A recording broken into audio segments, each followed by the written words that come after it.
City of Stevens Point Plan Commission meeting, recorded March 6, 2023.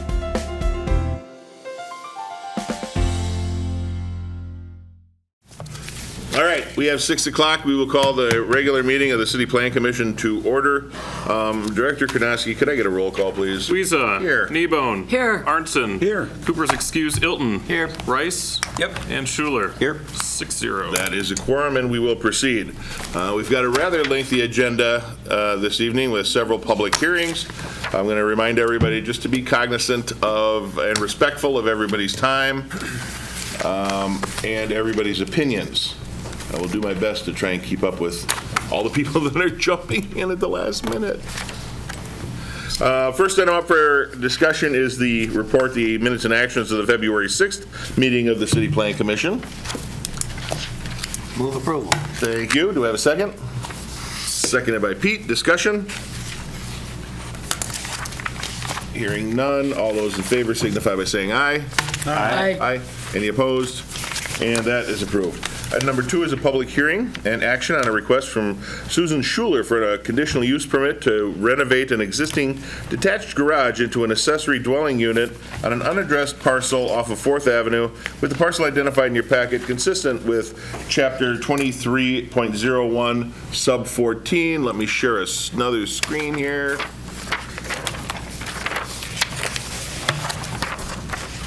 And we are good to go. Adam? Thank you, Mayor. So the request before you all this evening is to convert the aforementioned existing detached garage into an accessory dwelling unit that would provide 2 bedrooms, 1 bathroom, and then associated kitchen and living room areas within the structure. As this commission may recall, last year the Common Council did approve a accessory dwelling unit ordinance that goes at length regarding the specific rules, regulations behind anybody who would seek to construct a accessory dwelling unit. So the image on the screen here shows the location, located at the far west end of 4th Ave, near the intersection of 4th Ave and Lee Street. So if we go to the next slide, I picked really the bare bones code regulations from our accessory dwelling unit ordinance. I wanted to touch on some of these, basically what the code says and how the applicant is meeting it. So first off, accessory dwelling units are conditional use that is within all residential zoning districts. Since this property is zoned R3 single and 2 family, that's really the basis for this request, is that for this conditional use permit request. Secondly, any accessory dwelling unit that's requested to be constructed or renovated would need to meet the principal structure setback requirements for that zoning district. This proposed structure does meet the minimum setbacks. Next, there's minimum standards as far as size. Essentially has to be above a threshold that's stated within our property maintenance code as far as occupancy restrictions, while also being under 900 square feet, the maximum size allowed for detached accessory structures. This proposed accessory dwelling unit is 672 square feet and we would meet both of those criteria. Next, there are limitations as far as separate utility connections. Now, the applicant has been working with our public utility staff on figuring out a way based off of the existing utility infrastructure within the right-of-way to accommodate that separate utility connection. And then lastly, I just want to mention more so about the occupancy of this unit itself. Now, the applicant mentioned in her application that the primary intent as far as occupancy of this accessory dwelling unit is for it to be housing in-laws when they're in the area, when they're in Stevens Point. There is a requirement, should this accessory dwelling unit request be approved, that there is a restrictive agreement signed between the property owner and the city, basically stating that the property owner agrees to reside in the principal structure for a period of at least 10 months in a calendar year. So, as I mentioned, this has been vetted very extensively. This is our first accessory dwelling unit request here in the city since this ordinance had been adopted last year. So, staff would recommend approval subject to the 4 conditions shown on page 13 of the agenda packet. Okay, any questions for Adam before we open the public hearing? That sir. agreement with the property owner in the city, that'd go with the property, correct? Correct. Anything else? I just had one question, I guess. Given that this is already a separate parcel, is the reason for pursuing the ADU versus just a single-family dwelling the size of the structure that they're looking to have occupancy in? Correct. Any house, any single-family home would have to be at least 900 square feet on a standalone parcel. Sure, Commissioner? Staff's report alluded to the fact that we have never had occasion to have one of these restrictive agreements in place yet, and that this will be our first one. Correct. Since the ordinance was adopted last year. Will we have a chance to see that at some point? The agreement? Yes. Uh, Since it's going to form the basis for, I would assume, all future agreements would be similar to this for these types Yeah. of dwellings? I mean, we can. I know that's something, the language within the agreement that's still being, or that has been flushed out through our city attorney's office. So once Attorney Beveridge is comfortable with that agreement language, then yeah, we can send you all a copy of that. I understand lawyers like to take their time sometimes. Good one. Well, and generally speaking, they would have to meet all of the requirements. The agreement is just that it will be owner occupied, which is already a condition. Anything else? Okay. I will now declare the public hearing open on this request. Anyone wishing to offer testimony on this request, step forward to the lectern, state your name and address, and provide that testimony. Try and be succinct with your comments. Hello, thank you all for having me tonight. My name is Susan Schuler at 148 4th Avenue. I'm the one making the request. I am the homeowner. And as stated, I'm just here to explain further that really the primary use for the primary reason I'm making this request is for in-laws. My parents are aging. We are looking for options for caring for them as they age. This offers an opportunity for them to have this. That's pretty much the reason for this. So unless there's further questions or comments, then I think I'd like to keep it short. Thank you.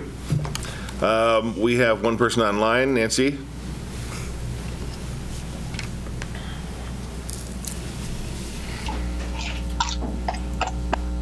I'm here. Go ahead. Nancy Roppy, 925 Smith Street.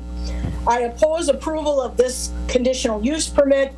There have been several proposals that have come before this committee where the sales job is virtually the opposite of reality. When ADUs and ACUs were originally proposed, we were sold a bill of goods. We need mother-in-law suites and housing for developmentally disabled individuals so a family member could care for an elderly relative or at-risk adult. The presentation Mr. Karnowski did for ADUs showed a luxury 80,000 to 100,000 structure where grandma would live full time. To the contrary, I suggested his presentation was a fantasy. To my knowledge, there was no overwhelming public outcry for ADUs or ACUs, and if allowed, the reality would be what I call the shack in the back that would ultimately become a rental property. Now we have the first ADU application, and guess what? The old folks live out of state. The plan isn't to move them here full time, it's to provide a summertime guest house when the college student renters are gone. The reality is this ADU is going to be a student rental. It's not an 80,000 luxury mother-in-law suite. It's more like grandma in a garage, but without grandma.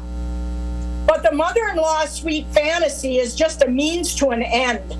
The hidden agenda that has become apparent is incremental changes meant to be approved slowly and separately, so the frog in the boiling pot doesn't notice as the heat keeps getting turned up. After this ADU is approved, the next step will be to relax the owner occupancy requirement.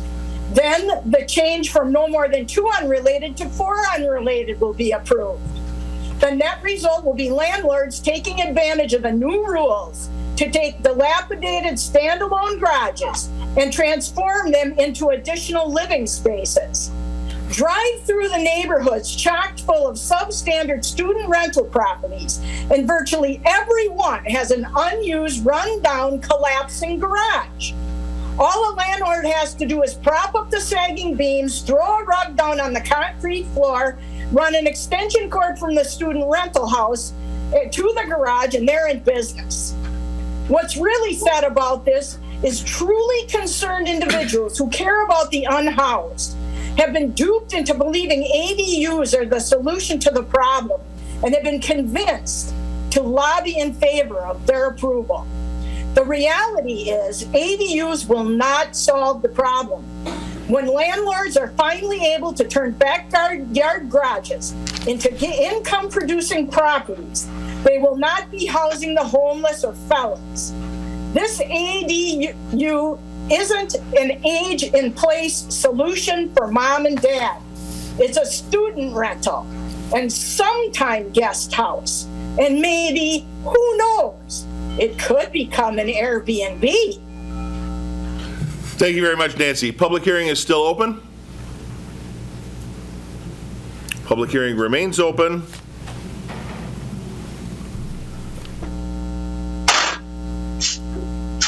I got you, Trevor. Give me a sec.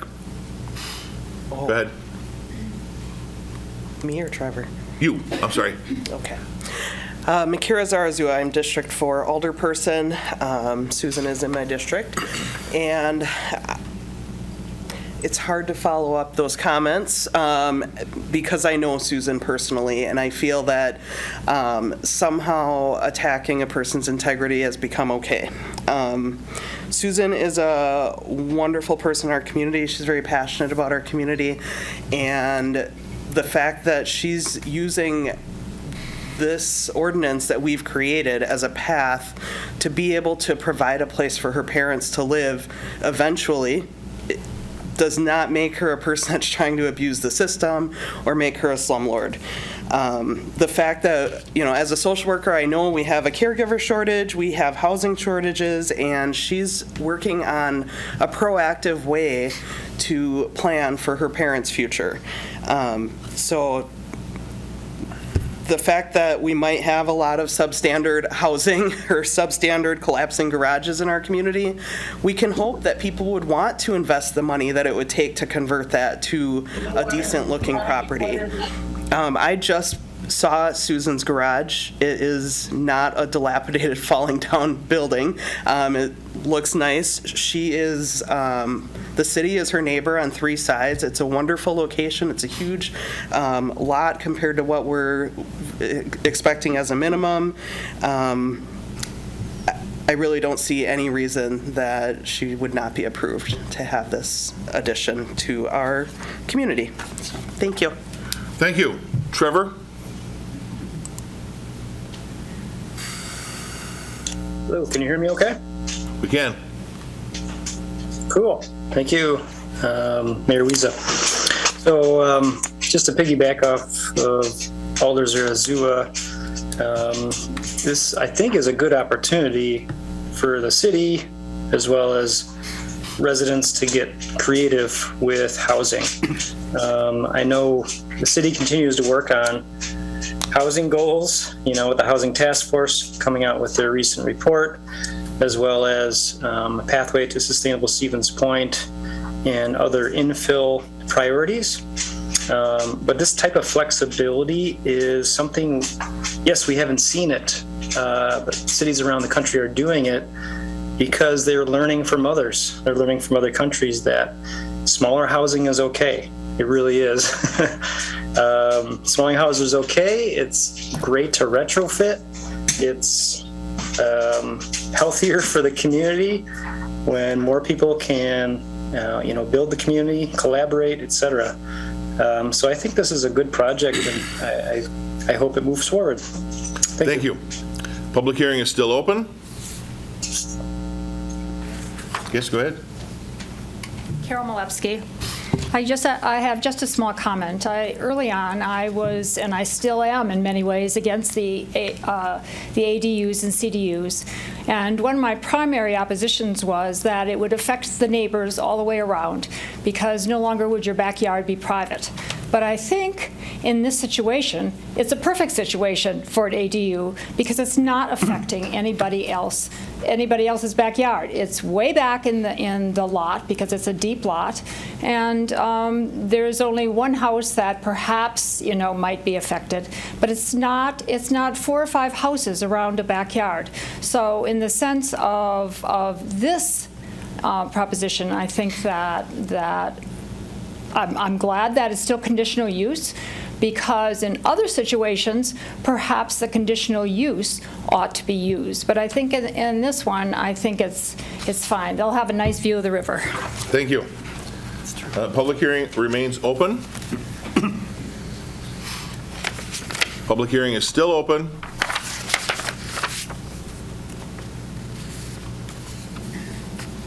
For the third and final time, the public hearing is open. Seeing and hearing no one else wishing to speak, I would declare the public hearing closed. Bring it back to the commissioners. What are your wishes? I move to approve the request per staff recommendations. Thank you. Do we have a second? Seconded by Schuler. Discussion.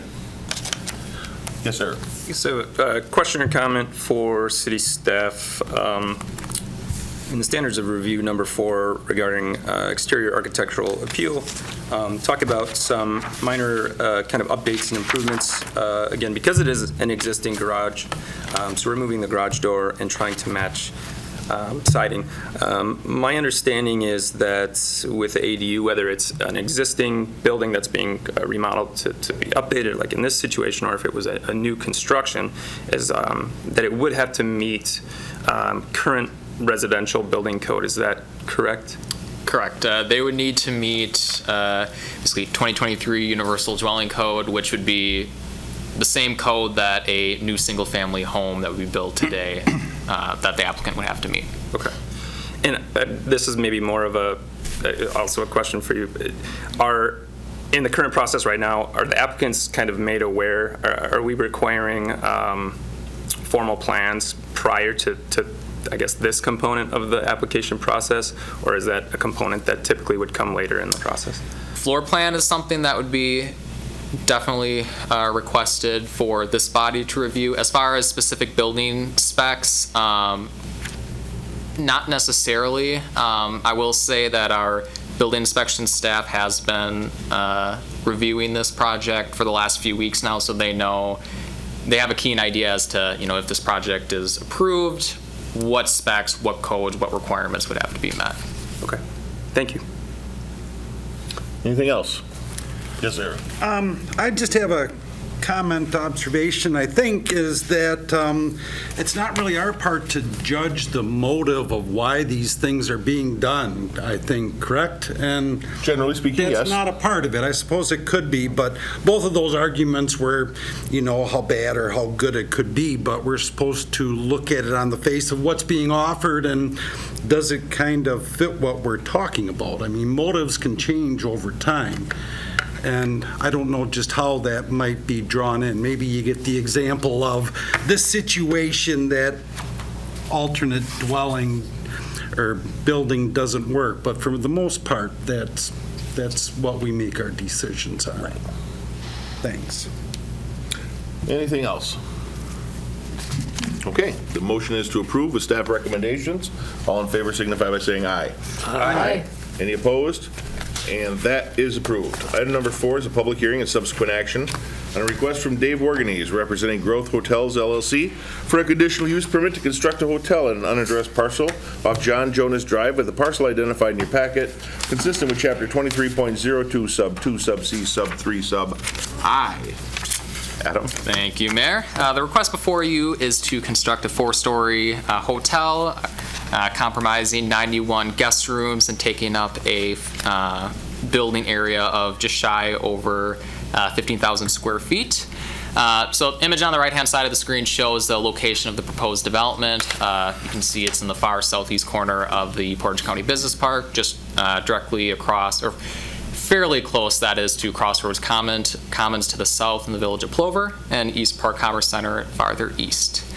So we can go to the next slide right away, showing the site plan. So other site amenities that's mentioned in the staff report, there's existing public sidewalk located off of Burlowski Road and Curie Frost Drive. As part of this project, as one of these conditions and staff's recommendation to approve is that there would have to be additional sidewalk constructed within the interior of the property, essentially to connect the parking lot surrounding the hotel to this public infrastructure within the street right-of-ways. Now, this proposed hotel, as you may have seen in the staff report, will be taking up the top half of the subject property. So as a result, the applicant is working with both city staff and county planning and zoning staff to, at some point in the near future, split the parcel into two. Going off what I talked about, just a segue to the county's involvement. So it's not too often that we deal with a project in the Portage County Business Park, but this area is unique in that it's subject to city zoning code requirements, the basis of what you all will be looking at this evening. But then there's also the deed restrictions and protective covenants aspect of it due to this proposed development being located within the Portage County Business Park. One thing I would note is, there's a lot of deed restrictions, protective covenants as it relates to setbacks, landscaping, architectural styles, etc. But please note that the applicant is working with myself and county planning and zoning staff to make sure that all of those requirements are met in unison with the approval or the request here this evening. So really, why is this being brought before this body tonight? So the subject property is zone M1 light industrial. Hotels, generally speaking, are a conditional use within all of our commercial and industrial zoning districts. So staff would recommend approval. There's a litany of conditions that you see on page 24 and 25 of the staff report, of the agenda packet, and would recommend approval. Any clarifying questions before I open up that public hearing? What does NOI stand for? I know, but I forgot. Notice of intent? Yes, Commissioner Hilton asked me that earlier. We do use a lot of acronyms. Yeah. All right, I will open up the public hearing. Anyone wishing to offer testimony on this project, please step to the lectern or raise your virtual hand, and we will take that testimony. Public hearing remains open. And for the third and final time, the public hearing is open. For those of you new to the process, we have to say it 3 times. It's like a Beetlejuice thing, I guess, the state. All right, I will declare the public hearing closed and move on to consideration. Commissioners, what are your wishes? I'll move approval. Thank you. Do we have a second? Seconded by Ilton. Discussion. Just, I guess, a comment for some of the new commissioners regarding how the review of the projects in the business park work. The business park was created in the late 90s, and at that time, a set of deed restrictions, protective covenants were put in place that basically guides every bit of development within the park. So the conditional use that we're approving tonight is the city's approval that a hotel can go in this area. And there are 2 sets of regulations that we've been working since the 90s to go as seamlessly with the city as possible. We do a joint stormwater review and coordinate with the city. The city takes the lead on the parking, but in terms of like locational requirements, general landscaping, exterior materials, those are all driven by the deed restrictions and protective covenants. And so this is a great project. There's going to be some things that need to be worked out with the county based on their requirements, but very excited. We've been talking about, in all my 20 years at the county, we were hoping for a hotel in the park. That's been a long-term desire. So glad to see it going forward and hope it goes smoothly from here. And that's excellent. Thank you. Okay. The motion is to approve with staff. Yes, I'm sorry, Commissioner Hilton. Just so I'm clear on this, the lot will be split. We're abiding by all these rules and conditions of various people who have control over this. And it looks to me that as far as the remaining parcel, it's going to be put in its driveway pretty much right next to where the current driveway is going. Is that how you would see this? And is that okay? Well, first of all, we're not talking about the second parcel tonight. We're only talking about the opportunity for the hotel to be built. We're not talking about splitting the parcel. We're not able to discuss what the other parcel might look like. We're looking at this project. Commissioner Schuler, go ahead. Just to ease his mind a little bit. Okay. Thank you. And that's appropriate, but just so you know that we Yes. we have to talk about what's on the agenda. We do. And according to the agenda, I should tell you this. When the Nicolay Bank, which was formerly Investors Bank, was created, that whole corner of the park was created as sort of like a park within the park. So it was intended to be a campus. So that driveway that you see that leads to Nicolay was intended to feed subsequent development to the north of Nicolay. So it's a shared driveway from the beginning. So it's not, what you see there is where the shared driveway is to get into Nicolay. So it's intended to service this property from its original layout. All right. Which leads to that great thing going on in the north, which is on the agenda. So thank you. There, see, that wasn't so bad, Mayor, was it? It wasn't. I'm the one that answers to the city attorney. All right. Anything else? Okay, hearing none. All those in favor signify by saying aye. Aye. Any opposed? And that is approved. Item number 5 is a public hearing and subsequent action on a request from Tyler Ignatowski for a conditional use permit to construct multiple duplexes on a property located at 2501 Minnesota Avenue with the parcel identified in your packet, and 2833 Patch Street, also identified in your packet, consistent with Chapter 23.01 Sub 13 Sub F. Adam? Thank you, Mayor. So the request that is before you all this evening is to construct a total of 10 duplexes across 2 parcels. One of these duplexes will be off of the Minnesota Avenue parcel, 2501 Minnesota Avenue, and the remaining 9 would be off of 2833 Patch Street. We can actually go to the next slide, the site plan. So 9 of these proposed duplexes will have 2 bedrooms. Those would be all of those within the Patch Street parcel. The duplex that is off of Minnesota Avenue will have 3 bedrooms. You can see access. The one off of Minnesota Avenue will have direct access off of Minnesota. The parcel off of Patch Street will have access by way of a private driveway leading down basically to the south lot line. Now, this private driveway has been reviewed by our Public Works Director as far as access onto Patch Street, as well as our City Fire Marshal, given the turnaround that you see on the far southeast corner of the property. You all are pretty familiar with this, why this project has to go before the commission. If you have more than one principal structure on the same lot, these 2 lots, I may add, are planned to be combined into one per the request of the applicant. But any project having more than one primary structure on the same lot would require a conditional use permit, the basis for this approval, this review tonight. Overall, you see there's a total of 13 conditions. These are pretty standard in relation to these past duplex projects as it relates to utility easements, separate water and sewer service. So nothing really too major here than what you've seen when compared to past projects. So staff would recommend approval. Happy to take any questions as well. Any questions before I open up the public hearing? Okay. Declare the public hearing open. Anyone wishing to offer testimony on this project, step to the lectern.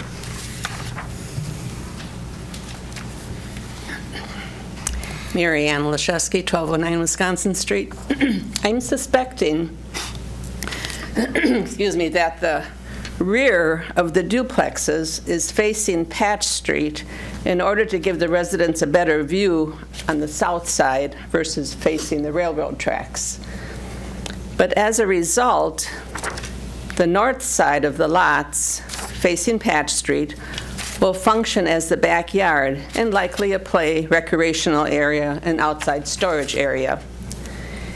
Usually one feels safer having children play in the backyard away from traffic, and fortunately the railroad has a chain link fence that should keep children at a safe distance from the train yard if they play on this north side of the yard. Though, even though if they play on the Patch Street side, they still will be close to traffic and at the risk of, balls being thrown into the street and chasing after them. These yards on Patch Street may also become an area to store any player entertainment items that cannot fit in the house or the garage. I assume these duplexes don't have basements. I just had a suggestion. In order to protect the curb appeal of this area, if the management may need to have some guidelines in place regarding items and belongings that could be allowed to be stored in the yard facing Patch Street. That's the backyard, but I call it's the front yard, really. So that even though it'll function as a backyard, it would still needs to be kept relatively orderly and pleasant and safe so that it doesn't become an eyesore in the community. I was just wondering if there's any ordinance that indicates whether or not properties need to be structured so that the front faces the facing street that they're on, or do we always assume that properties will have the front of the property facing front? Thank you. Thank you. Adam, make note of that. We'll answer that after the public hearing. Sure. Public hearing is still open. Public hearing remains open. And for the third and final time, the public hearing is open. Seeing and hearing no one else wishing to speak, we'll declare the public hearing closed. Adam, you want to address the front yard and the ordinances we already have in place? Yeah. As far as what can be kept there? Yeah, so I'll start with your question at the very end about, is there a requirement for buildings to front street?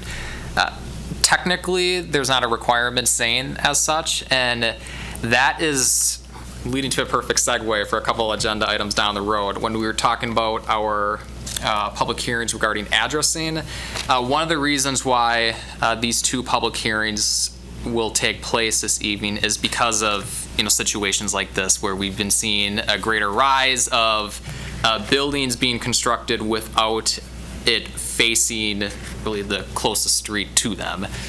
So finding ways that we can better correct that within our addressing code is something that we'll talk about a little bit later tonight. But as far as the backyard, that's a totally valid concern.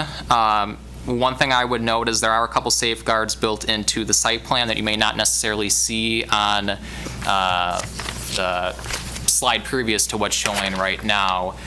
First off, as one of the conditions for approval, the applicant will be required to install private sidewalk the length of the entire length of Patch Street.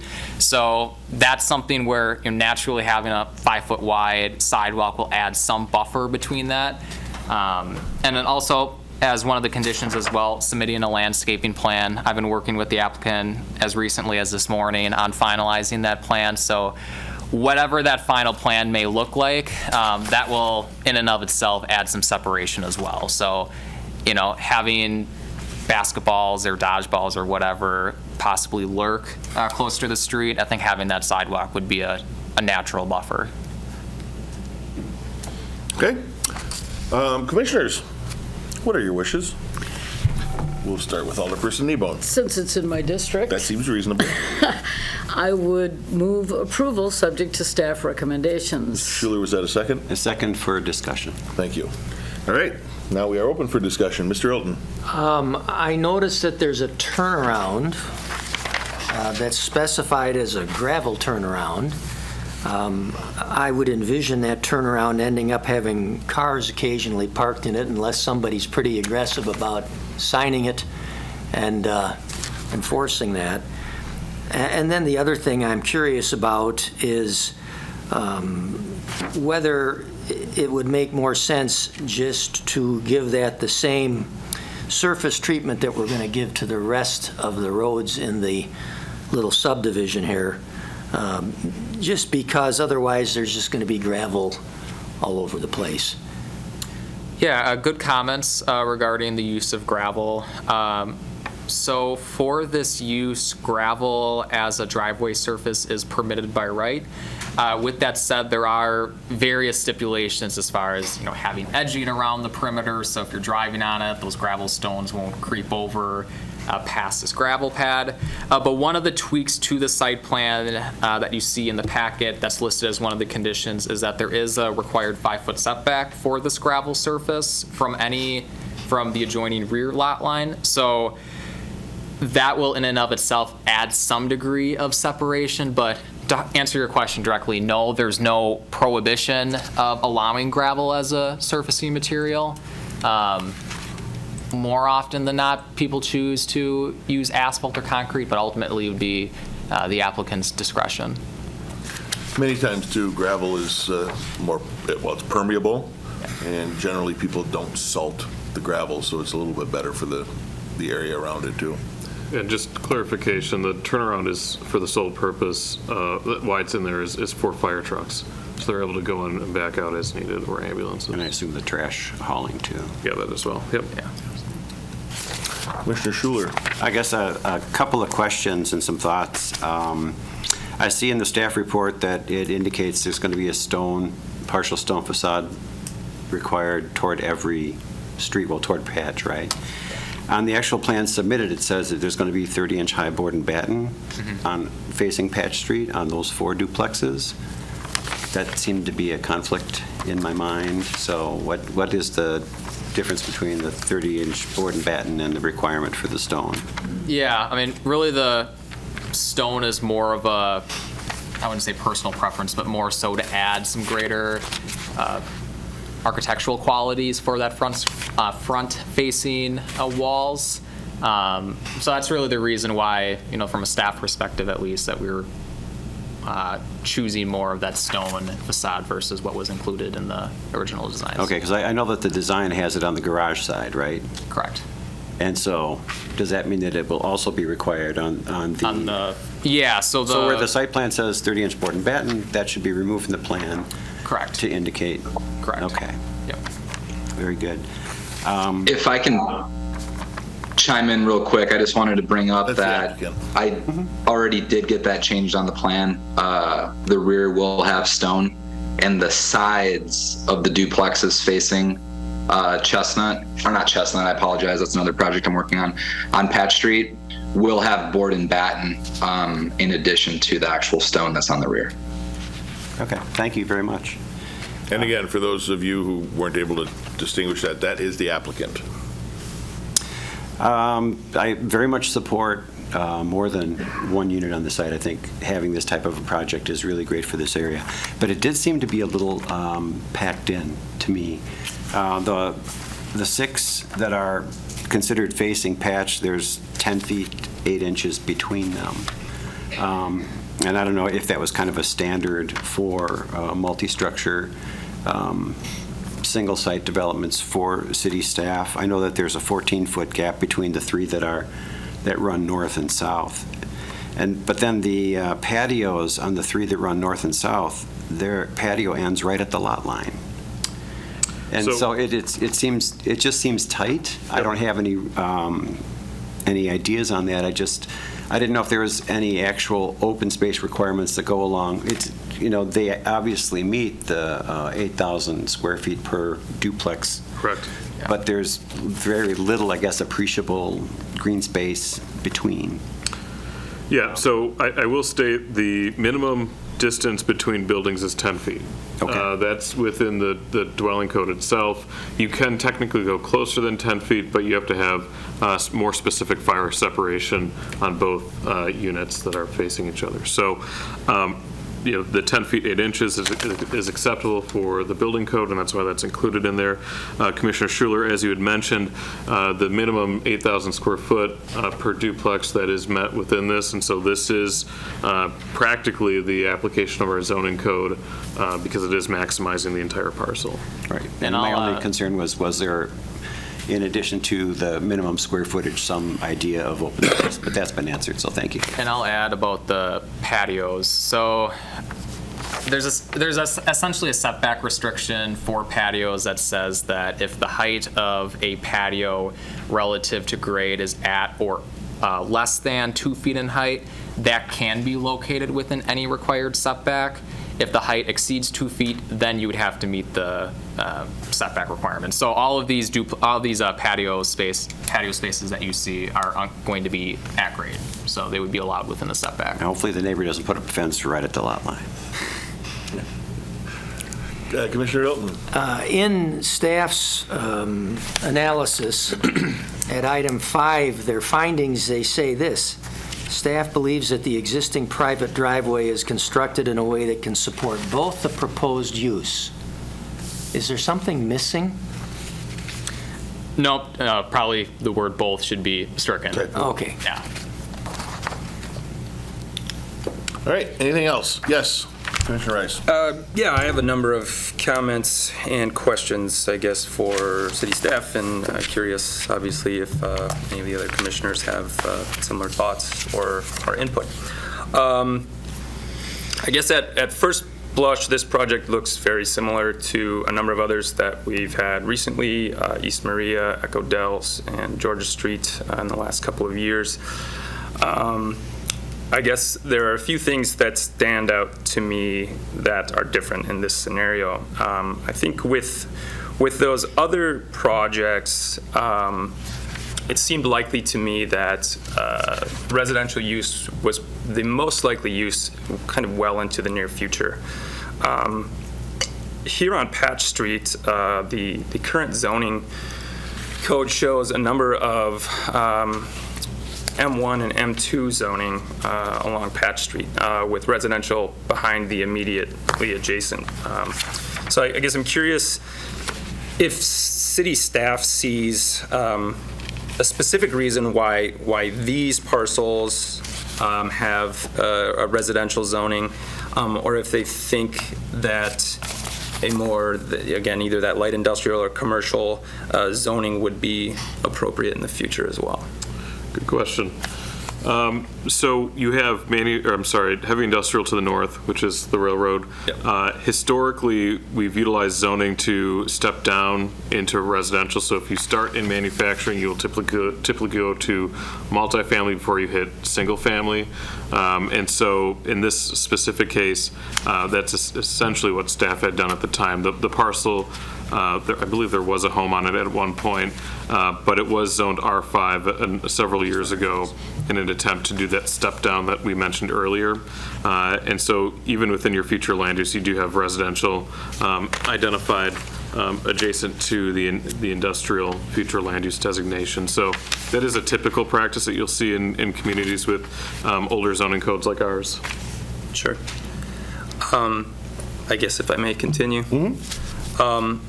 I guess related to that, this is a relatively dense part of town. There are a number of two-family and multifamily buildings in immediate proximity. And although Patch Street currently doesn't really have a lot of kind of neighborhood customer-facing businesses, it strikes me as maybe an opportunity for that, or perhaps a gap in those services either now and in the near future. Again, having opportunity for more commercial businesses along Patch Street, again, mirroring some of the current use, I think to me makes a fair amount of sense. Having this development, and this is something that I've brought up a number of times with the other developments, similar developments, having this development have all of these duplexes combined onto one lot effectively makes it impossible for single-family homeowners or an individual homeowner to buy a duplex and rent out the other half. Historically, duplexes and three-family houses have been starter homes for people. It's an opportunity for people to purchase a home, have rental income, and use that as a stepping stone to finding a single-family home. I've asked city staff this a number of times, whether or not we're pursuing this with these types of developments. And I know in the past, there have been conflicts with the size of the lot and the number of buildings being proposed. But as you've stated, this lot meets the standard for building lot size. Is there any reason specifically that we aren't looking at having these duplexes on individual parcels? I would defer that to the applicant, but I will say that there is, consistent with what we've approved in the past, there is fire blocking between each unit. So hypothetically, at a later date, if the applicant wanted to split into 0 lot line, that would be allowed because of the fire blocking. There's probably some, like we'd probably have to establish like a planned development district for some of the setback requirements when you have individual lots or if you do a condo development. But as opposed to the applicant wanting to put these on individual lots as opposed to the parcel in itself, I would defer that to Mr. Ignatowski. It's not something that staff would necessarily require as part of the project. Mr. Ignatowski, are you still listening? I am. I'm here. Would you care to respond at all to the comment? Yeah. So I think it goes back to this could be multifamily and an apartment complex could go there. I'm seeing personally more of a need for duplexes, so I think that's what fits better on the site.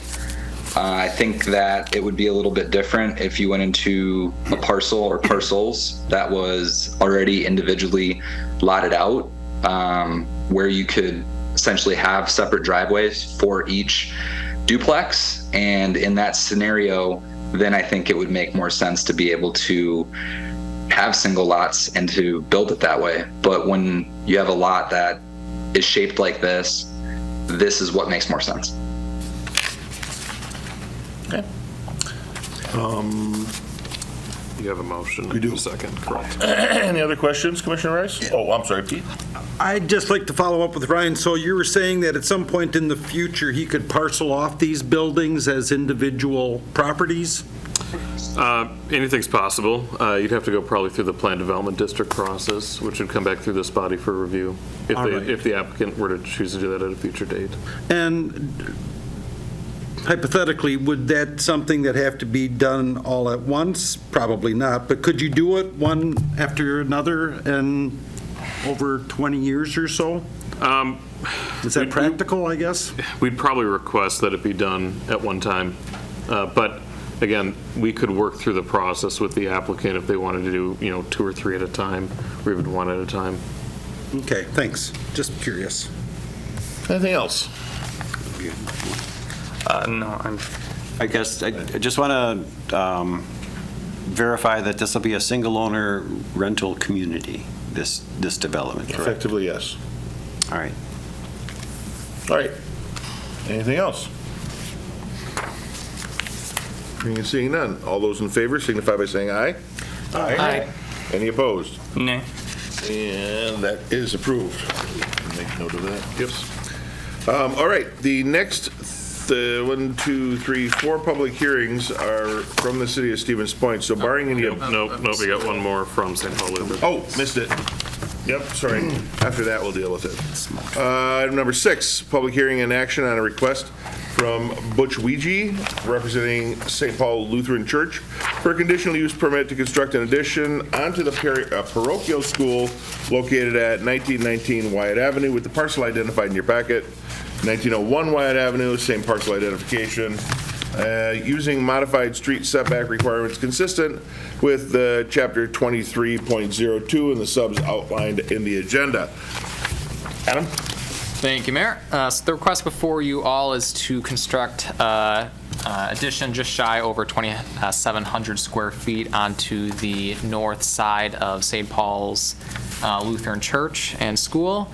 Now, this proposed addition would house 2 additional classrooms that would exist within the proposed structure, and just having conversations with the applicant for the better part of 9 months now, there's definitely a pressing need for increasing the space within the school, which the applicant can speak to later on.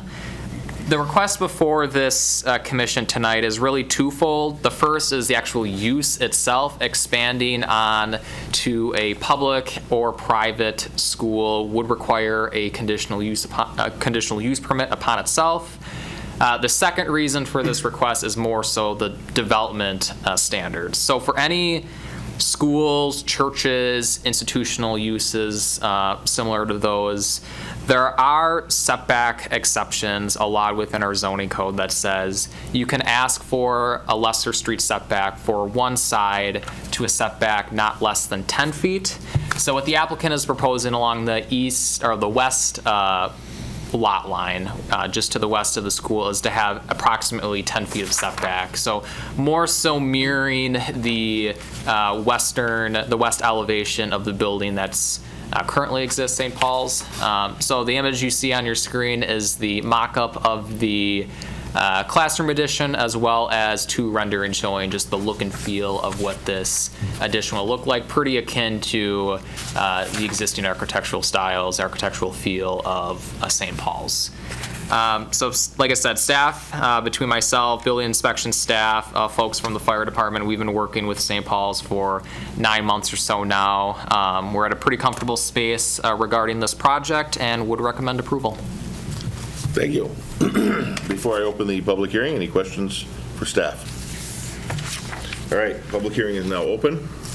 Anyone wishing to offer testimony on this request, step to the lectern, please. By all means.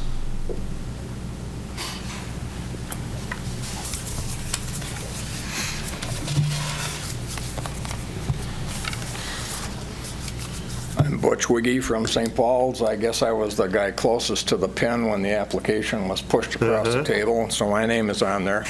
But yes, we've been actively involved with Adam and Shamina, the fire department people, et cetera, in evaluating the option that we have on the floor here now. We've been blessed at St. Paul's with quite a significant increase or growth in student count, especially in our early childhood area. And we looked at a lot of different options, but we're under the gun, so to speak, with the message that came to us from the school board saying we're running out of room. We were in the middle of, and continue to be in the middle of, strategic planning for the whole facility, not only the school but the church itself, because we're experiencing growth in both areas. But the school took priority with this need, and so we put it in high gear. And not only are we talking about a learning institution for children, but it's been a learning institution for us adults as we've been going through this whole process. But we're excited about it. It's a blessing for St. Paul, and I think that Adam's staff has done a great job in summarizing everything that's transpired over the last 9 months. But if there are any questions on anyone's mind as you go through this, I'll be happy to address them as best as I can. Excellent. Thank you very much. Sure. Public hearing is still open.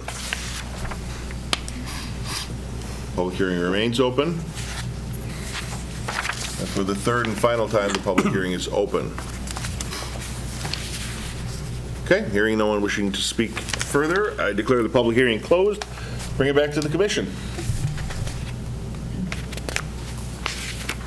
Well, I will move to approve with staff Thank you. recommendations. Thank you. Do we have a second?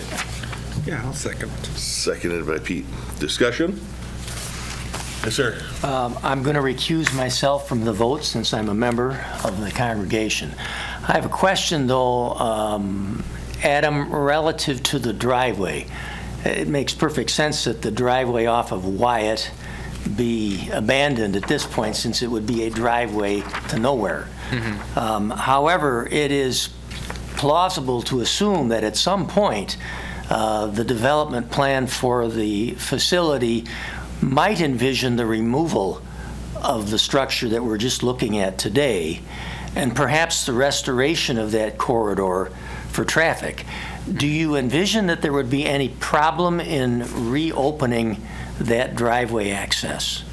Not necessarily, no, because I mean, the concrete apron located within the right-of-way would still remain. So yeah, no, I wouldn't see an issue, and that's something where, you know, if St. Paul's 10 years down the road comes to us and says, hey, we want to demolish this addition and expand outward, build up, you know, we'd work with them through that process at that time. All right. All right. Anything else? Hearing none, all those in favor signify by saying aye. Aye. Any opposed? And that's approved. Now, the next four are public hearings related to city requests, and in the interest of getting some other people out of here a little earlier, unless there's objection, I'd like to move 11 to the next agenda item, and then we'll resume our agenda. Any objections? Okay, so I'm moving a little forward here. And item number 11 is a request from Matt Schneider, representing Midstate Technical College, for a sign variance to install 2 freestanding signs at a property located at 5,000 Coy Drive, parcel identified in your packet, consistent with Chapter 25.14. Adam? Thank you, Mayor. So as the commission may recall, last year this body recommended approval of a conditional use permit to construct the Meta Center, the Advanced Manufacturing, Engineering, Technology, and Apprenticeship Center, also known as the Meta, as I should say. That's good. So during that request last year, there was a pretty fervent conversation as it relates to expected traffic flow along Coy Drive, given the student population that would utilize the Meta Center, along with the existing businesses that utilize Coy Drive or some of the offshoot streets farther east.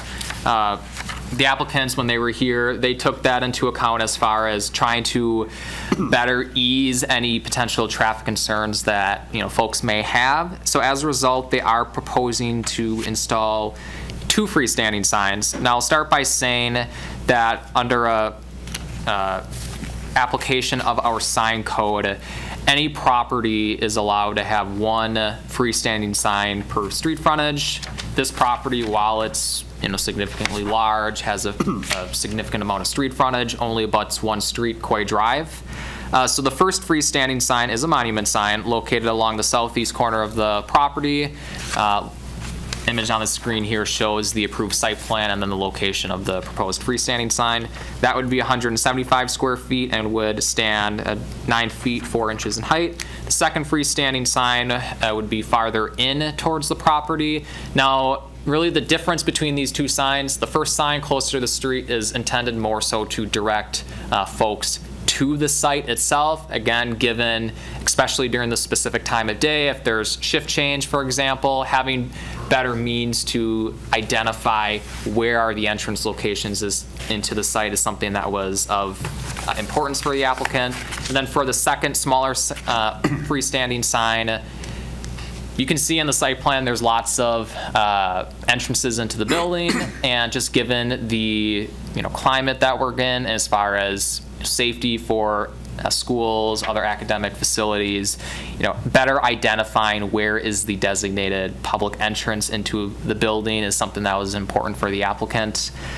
So as I mentioned, the purpose for this sign variance request is to allow the second freestanding sign. There is included in the agenda package, just for your information, there are specs related to wall signage as well.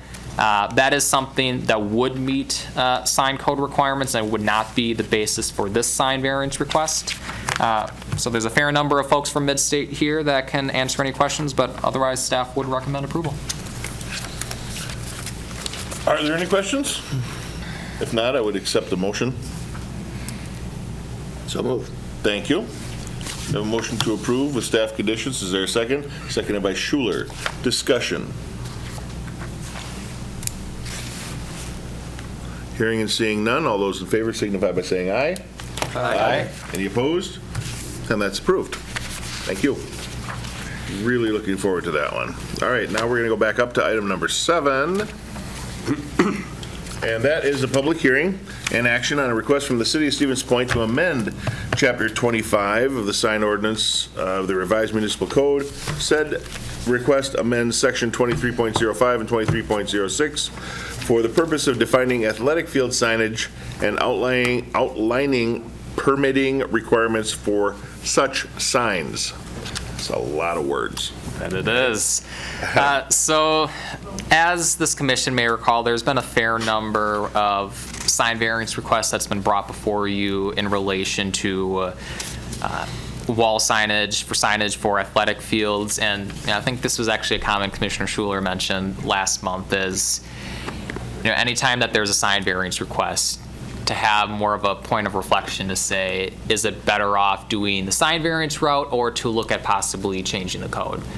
And really the purpose after, self-reflection, my belief is that changing the code to more so identify athletic signage is something that I feel is important. Now, if you look at other adjacent communities who have much newer sign codes, I may say, when compared to the cities, they all do reference athletic field signage as far as defining it, outlining permitting requirements, stuff of that nature. So the request before you is really threefold. The first would be to include a definition for athletic field signs that's included in the packet. And I would note, I did talk with Attorney Beveridge this morning, and per his recommendation, he would want a minor tweak in relation to more so clarifying that this type of use would be, that the definition of athletic field signs would relate to both public and private athletic fields, more so there wouldn't be a perceived illegality with regards to the Equal Protection Clause of the 14th Amendment. So, as part of this review, that would be one condition I would be seeking to have, is to have that verbiage per city attorney approval. The second the second facet of this proposed revision is to outline permitting requirements. So a sign permit would not be required for athletic field signage. This is really going back to the general intent of athletic field signage when compared to other types of signage. Athletic field signs are primarily meant for sponsorships for revenue for the given facility versus that of other signs, which are more based for advertising, navigability, things of that nature. And then the last reason is for this revision is to modify the city's definition of off-premise signage. And this is a request both for this agenda item and for the next agenda item. This would be number 8. So our off-premise signage definition, as you all know, essentially what an off-premise sign is that whatever message, whatever business is being displayed on a sign, that sign has to be located on the same property as where that business is located. So, right out front here, we have a police department, city police department sign. That's considered an on-premise sign because there's a police department here on this property. If you'd have, say, like a McDonald's freestanding sign on this property, that would be considered an off-premise sign.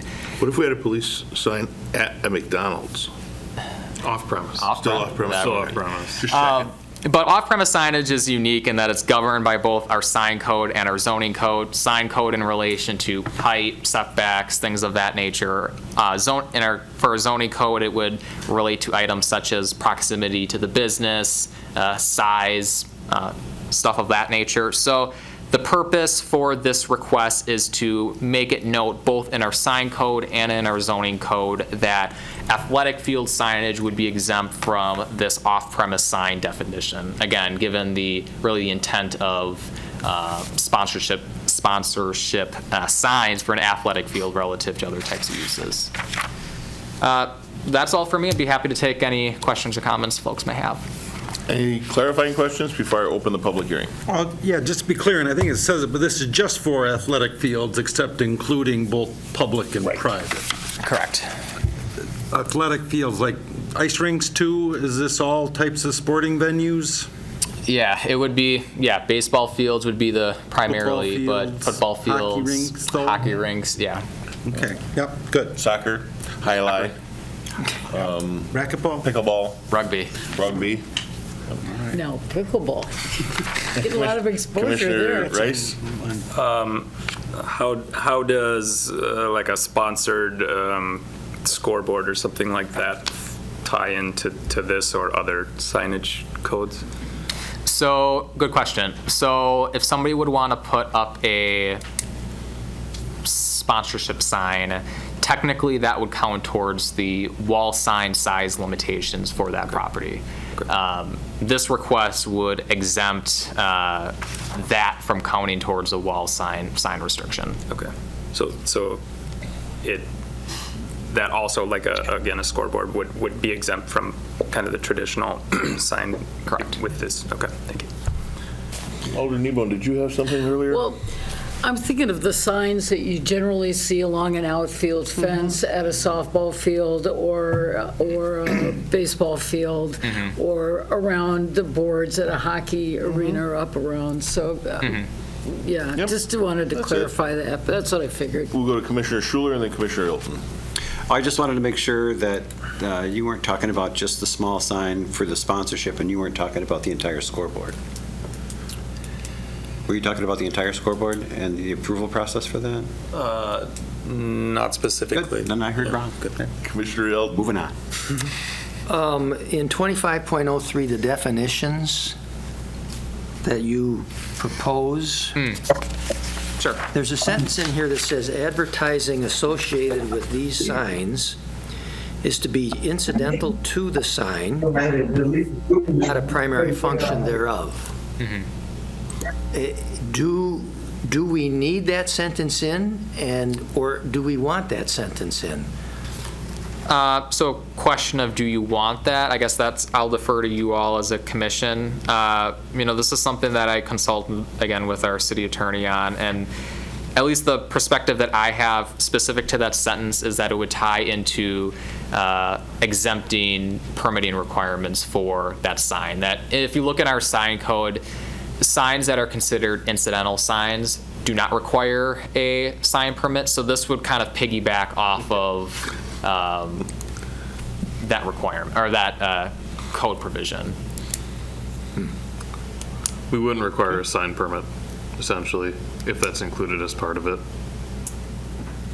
It's kind of a funny, obfuscatory thing, I think, where we finish up by saying, and not a primary function thereof. And I will say, looking at neighboring communities, that was a sentence, not word for word, but general flavor of it, that's been commonly used amongst other municipalities. So I'm sure their legal representation felt the reason why that should be in there, so. Obfuscatory, you'd think as a lawyer you could appreciate that. I mean, it makes me wonder what a primary function of such a sign on the outfield would be like. Yeah, I mean, you could strike "and not a primary function thereof." That's probably appropriate. And it just states that the advertising associated with it is incidental to the sign. I'm just wondering what that would constitute. Is that like a Coca-Cola sign and then a little plaque on it saying "Made by Bob Sign Company"? Is that what you're talking about, the sign identification? Could be, yeah. Who made it? That would be one example, yeah. That's advertising. That's no different than Coca-Cola. Right, but they're saying it's the secondary one that's acceptable. You can have two ads on a sign? Is this? No, you could have a Coca-Cola sign as an example and have a smaller thing on the bottom that says "sign made by Bob Signs." I mean, those are both advertising and would be incidental, and we would not require a permit. That's what we're trying to get at with that specific sentence. Yeah, no, yeah. Otherwise, we might charge $100 for a sign, an advertising sign, and then we charge a $50 permit fee. So we're trying to avoid charging the $50 permit fee. And quite honestly, we don't want to be reviewing 200 advertising signs at Buchel Park annually. So, I mean, I would see a primary function being putting up a sign out there that says concession stand and an arrow on the side, because that's associated with the facility as opposed to an advertising thing. And I wouldn't be opposed to that anyway. A directional sign versus an advertising sign. That's why I think it was kind of odd. Okay. Well, thank you. It was pointed out that we missed one very important potential sports field, and that's Quidditch. You're letting some economic development stuff out of the bag there, Chief. Well, I'm not saying yes, I'm not saying no. I will declare the public hearing open. Anyone wishing to offer testimony on this request, step to the lectern, raise your virtual hand, somehow get our attention. Throw a snitch at you. Public hearing remains open. And for the third and final time, the public hearing is open. Hearing no one wishing to speak, I'll declare the public hearing closed, bring it back to the commissioners. Commissioners, what are your wishes? Move approval. Thank you. Do we have a second? Seconded by Rice. Just for clarification, is that striking the "and not a primary function thereof," Mr. Yes. Hilton? Yes. Thank you. Okay. Sure. All righty. Good enough. All those in favor signify by saying aye. Aye. Any opposed? And that's approved. Item number 8, public hearing and action on a request from the City of Stevens Point to amend Chapter 23 of the zoning ordinance of the revised municipal code of the City of Stevens Point. Said request amends Section 23.04 Sub 2 for the purpose of athletic field signs not being considered off-premise signs. Adam? I have Kind of nothing covered it, further. right? Correct. All right. We will declare the public hearing open there. Anyone wishing to offer testimony on that one? Public hearing remains open.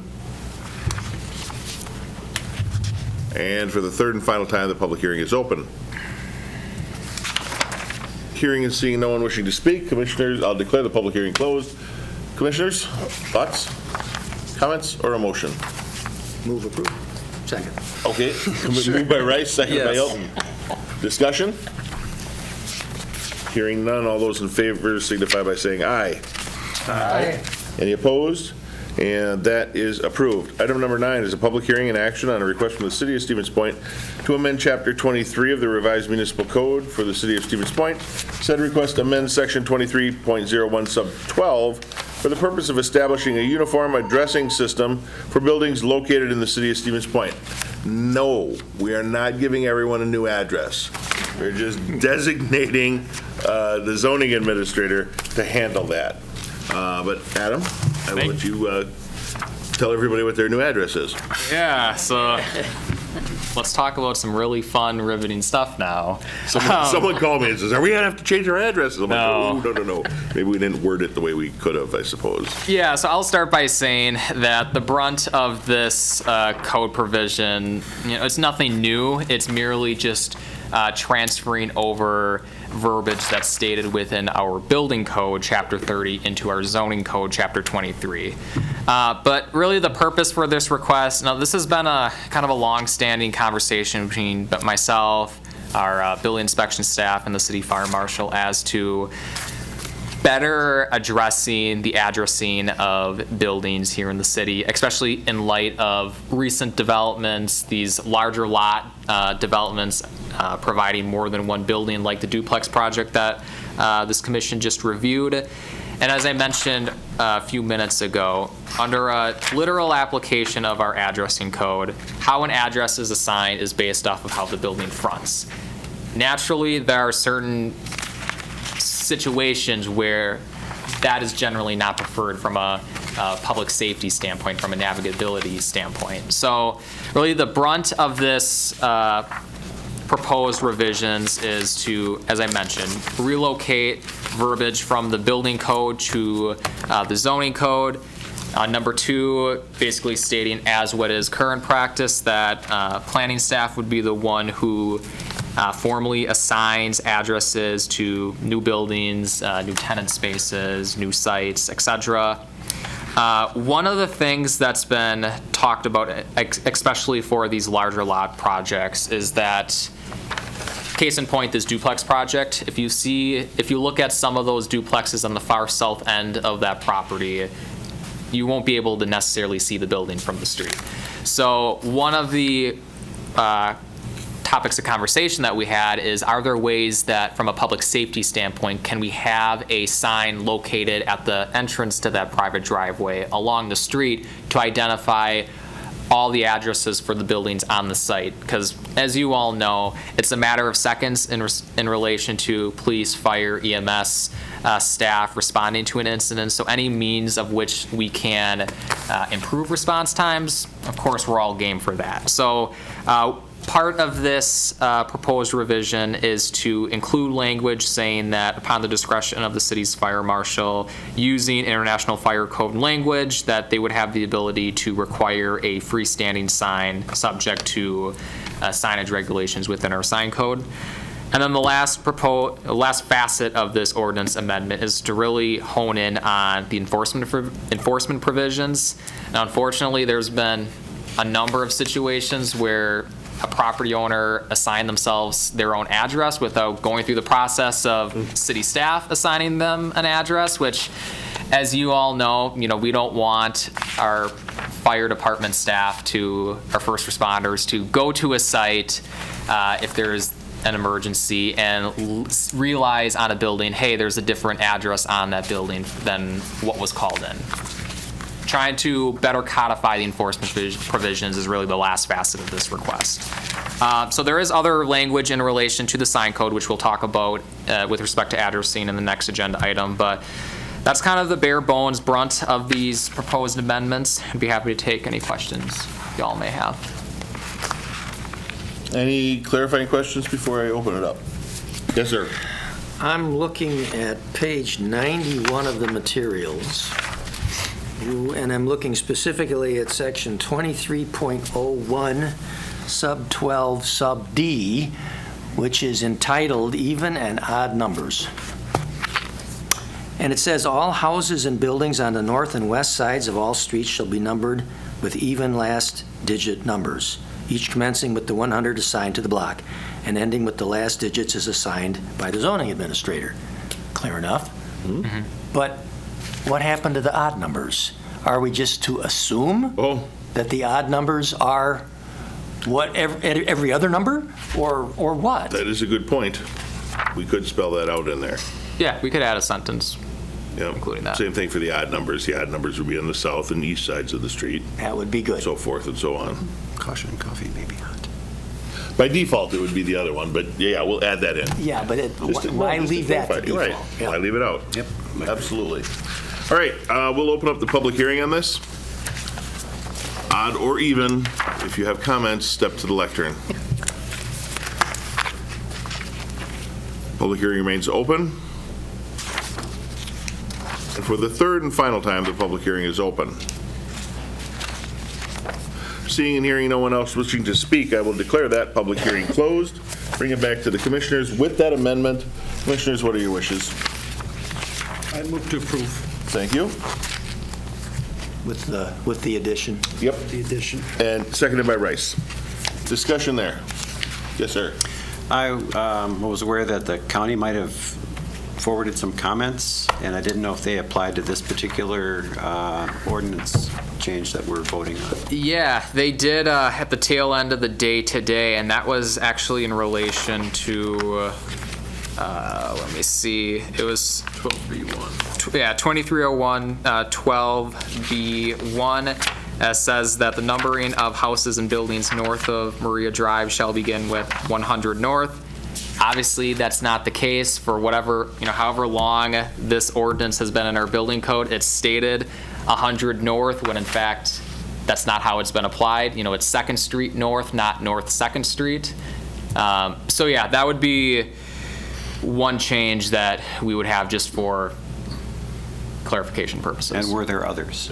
There was one other comment. It wasn't in conflict with this code, but I can't recall offhand. It was the west side. There was concern that how the code is written. This is where we get into some oddities of our addressing code here, where if you're north of Maria Drive, you're 102nd Street North. If you're on the west side of the city, you're 100 West Clark Street. And so it only related into the actual position of the directional and where that is in terms of the address itself. So with the amendment under 2301 12B1, we would add essentially 100 street name north would be the amendment that staff would be seeking. The other concerns are actually street name between 100 and north. Correct. Yep.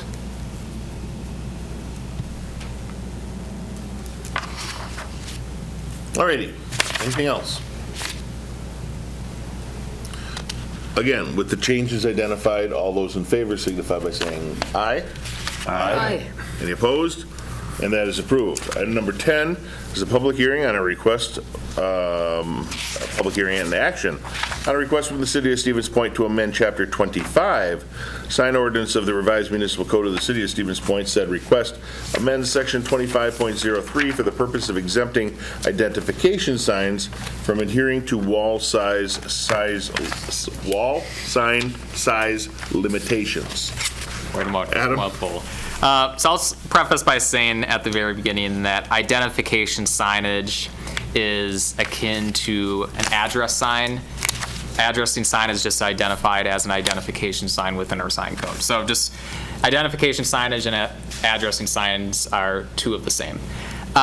So the reason for this request is, again, talking with our building inspection staff, our fire department staff, we all know that there's a need for a building identifying their address on their building.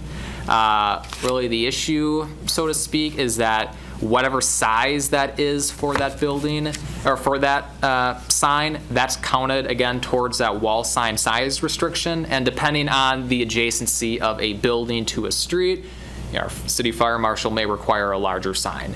And I'm of the perspective of I would rather not have a property owner choose to either have a bigger address sign at the expense of them having a smaller business sign, or vice versa, them wanting to have a bigger business sign at the expense of having a smaller address sign. So really what this request entails is to exempt an address sign from counting towards these wall sign size requirements. That would be it. Okay. Anything else? Questions? But there would still be a limitation as to how big the address sign could be, correct? There's technically not a maximum. There would be. I'm going to give me some paint.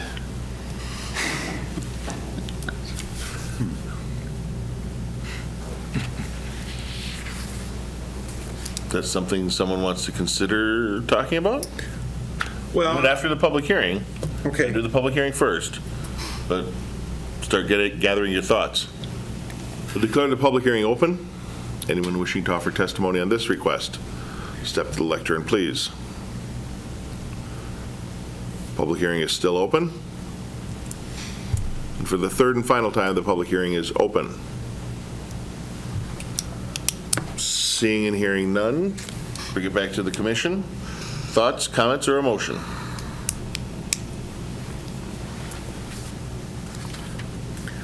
Do you have to have a motion first? I'll make a motion to approve. Okay, motion to approve, seconded by Schuler.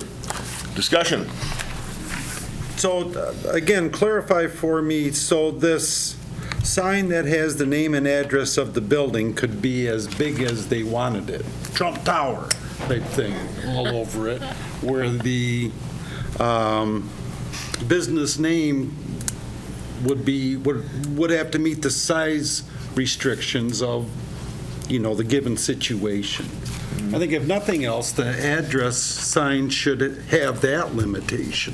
Yeah, and I'd say the reference to the tower, really the purpose of an address sign would be strictly the address of the property, the address of the tenant space. Any identification as to the tower. But we could have 1515 Strongs Avenue painted 2 stories tall. Correct. There would be no I restriction. think that's the concern of some of the commissioners, is that nobody wants that. Well, I'm just thinking that it's the name is limited to the name and address, and so it could be both, but, right. I don't know that I agree with no restrictions on that. If you were to add one, I think a 12 or 15 square foot size maximum would be appropriate. I'd make a motion to limit the sign of the address or building name to 15 square feet. Is that what you said? Yep. 12 to 15? Second the amendment. Seconded on the amendment. Now, we can only discuss the amendment. 15 square feet. Any discussion on the size? Is that big enough? Is that too big? Any thought? I think you'll see signage like that in, as an example, like the industrial park. I think 15 square feet is more than enough for that. I would agree. It's a 3 by 5 foot. Comments from the audience?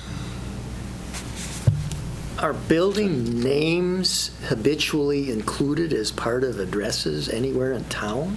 No, not specifically. There are things like, well, that's a private driveway. The motion is directed The toward just Jern's a number, building right? used to be on Jern's Drive. Yeah. So technically, the name would be part of the address. It's almost never. But yes, they could happen. All right, on the amendment only, all those in favor signify by saying aye. Aye. All right, now, back to the resolution as amended in regards to the sign requirements and 15 square feet. And I think I would be good with that. I'm going back to the name thing. Maybe I'm getting hung up on it, but that means the business name, right? And I think the business name would be part of the advertising of what the business is. I guess I'd like to limit it to just the address, and not the building name. I mean, the address is the important thing. Business name would be promoting the business. Maybe? Think? Thoughts? I don't know. Maybe I'm off base. No, I would agree with that. And I mean, the only time that the name comes up is like your example, where the business happens to be on the street that has their name. Right. Yeah. Well, then that's part of the address. Yeah. So you would recommend striking name and, so it would read a sign whose copy is limited to the address of a building, so on and so forth. Yes, I would make that motion. Yeah. Okay, so. It's a new amendment. New amendment, we need a second. Seconded by Hilton. Discussion now is limited to only the amendment. Any thoughts or concerns there? Does it make sense to staff? Yes. Question. Yeah, I don't, Very good. I don't think that's I think that's a fine motion. Oh, no, I just wanted to make sure that it I'm part of was staff. coming in, down there. Been on the other end of that, like to be clear. I am somebody. All right. On the motion to amend only, all those in favor signify by saying aye. Aye. Now, back to the original motion as amended. Any thoughts and discussions on that? Hearing none, final vote there. If you're in favor of the motion as amended, signify by saying aye. Aye. Any opposed? And that is approved. And let's see. We are now on to item number 12, because we finished item 11 already. Item number 12 is a request from the city of Stevens Point, and I should probably clarify some of this. 12, 13, and 14 are requests to acquire property. State statute requires that the Plan Commission make a recommendation on the acquisition or disposition of any city property, land, to the Common Council. So you are making a recommendation only on to acquire or not acquire in these three cases. Any future use of the property, any buildings that are on there is not subject to speculation today, but will very likely come before this board if and when that does happen. Any questions there? Okay. First one is a request from the city of Stevens Point to acquire 3 unaddressed parcels off Maria Drive with parcels identified in your packet consistent with chapter Wisconsin Statute 6223 sub 5. And Director Konoski? Yes, thank you, Mayor. So before you this evening would be the acquisition of 3 parcels off of Maria Drive west of the existing convent property. As this body hopefully recalls, these 3 parcels were created as part of a larger certified survey map that I believe was approved through this body quite some time ago that included dedicated right-of-way for Union Street extension, an area that's kind of an odd-shaped L, backwards L, if you will, and then a smaller parcel that's just west of the Union Street extension as well, and then the larger parcel, which includes about 13 acres of wetland. The city staff has been working with the Sisters of St. Joseph, their daughter of St. Francis, on possibly acquiring the property. The general idea of what we would utilize it for is future housing, an extension of the existing North Side neighborhood, which could include the extension of Meadow Street, a future potential extension of 3rd Street, and then the extension of Academy Avenue running east-west. The area that's undevelopable, kind of the vision for that area is dedicated parkland. Because of the wetlands there, we do have to be cognizant that it can't be a developed parkland. We could do low-impact things like walkways and boardwalks, which is kind of what the Sisters, the developer of the convent property, and the city of Stevens Point has identified as a need and a desire.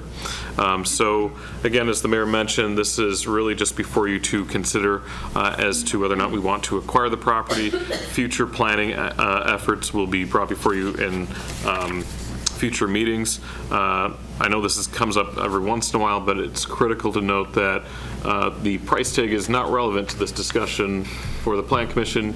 Your only goal for tonight is to decide whether or not we should or should not acquire these 3 parcels. Okay. We do not have a public hearing anymore on these, so I need a motion. I will move to approve with Thank you. staff recommendations. I guess Second? is that appropriate here? Second that. Okay. We'll give a second to Artson. Commissioner Ilton. I have to be careful how I phrase this question based upon our earlier discussion. We'll try of and be what we as can liberal talk with the about. rules as we can, because I don't see the city attorney here tonight. So I'm going to phrase it this way. What happens, do you think, to this property if we vote no? That's, wow. Yeah, as a reminder, this is an advisory body to the council. The council could still choose to acquire it regardless of the Plan Commission's recommendation. If you were to vote no, it is likely the Sisters would pursue selling the property to a developer. And in that case, part of the reason that we're looking at acquiring this is that the city wants to be in control of how the future development of this parcel occurs. And that's probably the most critical component. A developer could come in, they could go through the rezoning process, the comprehensive plan amendment process, similar to what the convent parcel went through, and develop it in a way that they see fit. With the city being in control, we can act as a developer and we can kind of be the gatekeeper of what the future development could look like on that specific parcel. Commissioner Schuler. I very much appreciate the Commissioner's question. That's an excellent question. Sort of as a complement to that, or whatever it would be, the city's purchase of the property is very much in keeping with their existing conclusions, goals, objectives, and policies of the comprehensive plan, which sort of lays out this as a desired type of action by the city moving forward for residential development, and that is one of the reasons that I absolutely will support it. And that's likely what's going to happen. All right. Yes. I was just going to say the uniqueness of this property. I think having the city be able to control how we would like to see it happen is important for this one. Okay. Comments, Mary Ann? Absolutely. Oh, no public hearing, but that doesn't mean you can't talk. Oh. Public hearing is the official legal blah, blah, blah stuff. Okay. But yeah, we still let everybody talk on All right. everything. Well, thank you. Even though the agenda item only is in reference to purchasing this property, there were some references in the packet to future planning of this site as well. And one of them referenced the possibility of building cottage court homes. I'm not familiar with that type of architecture. If somebody could explain what a cottage court house is or home is. And then secondly, it also refers to us trying to possibly sell these rental or real estate properties to a mix of incomes and mix of people. And unless the development is designated for a particular group, such as over 55 or low income, I'm not sure how we would control planning on selling these to particular people or particular incomes. And then thirdly, it also said, or made a reference to the neighborhood, and it mentioned that the neighborhood input will be critical to garnering buy-in and smart redevelopment of the parcel. I was just sort of surprised to hear about the neighborhood involvement in planning of this area, so I was unsure in what manner neighbors can participate in this residential planning.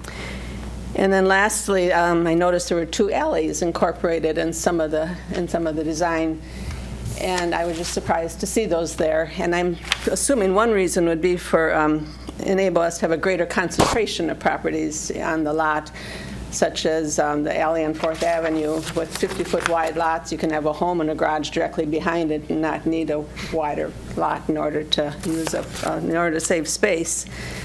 My only concern is that sometimes home buyers are deterred from buying homes with alleys because they consider it interferes with their privacy, and that they aren't always a great selling feature, but it all depends on the design probably. So that is all. Thank you.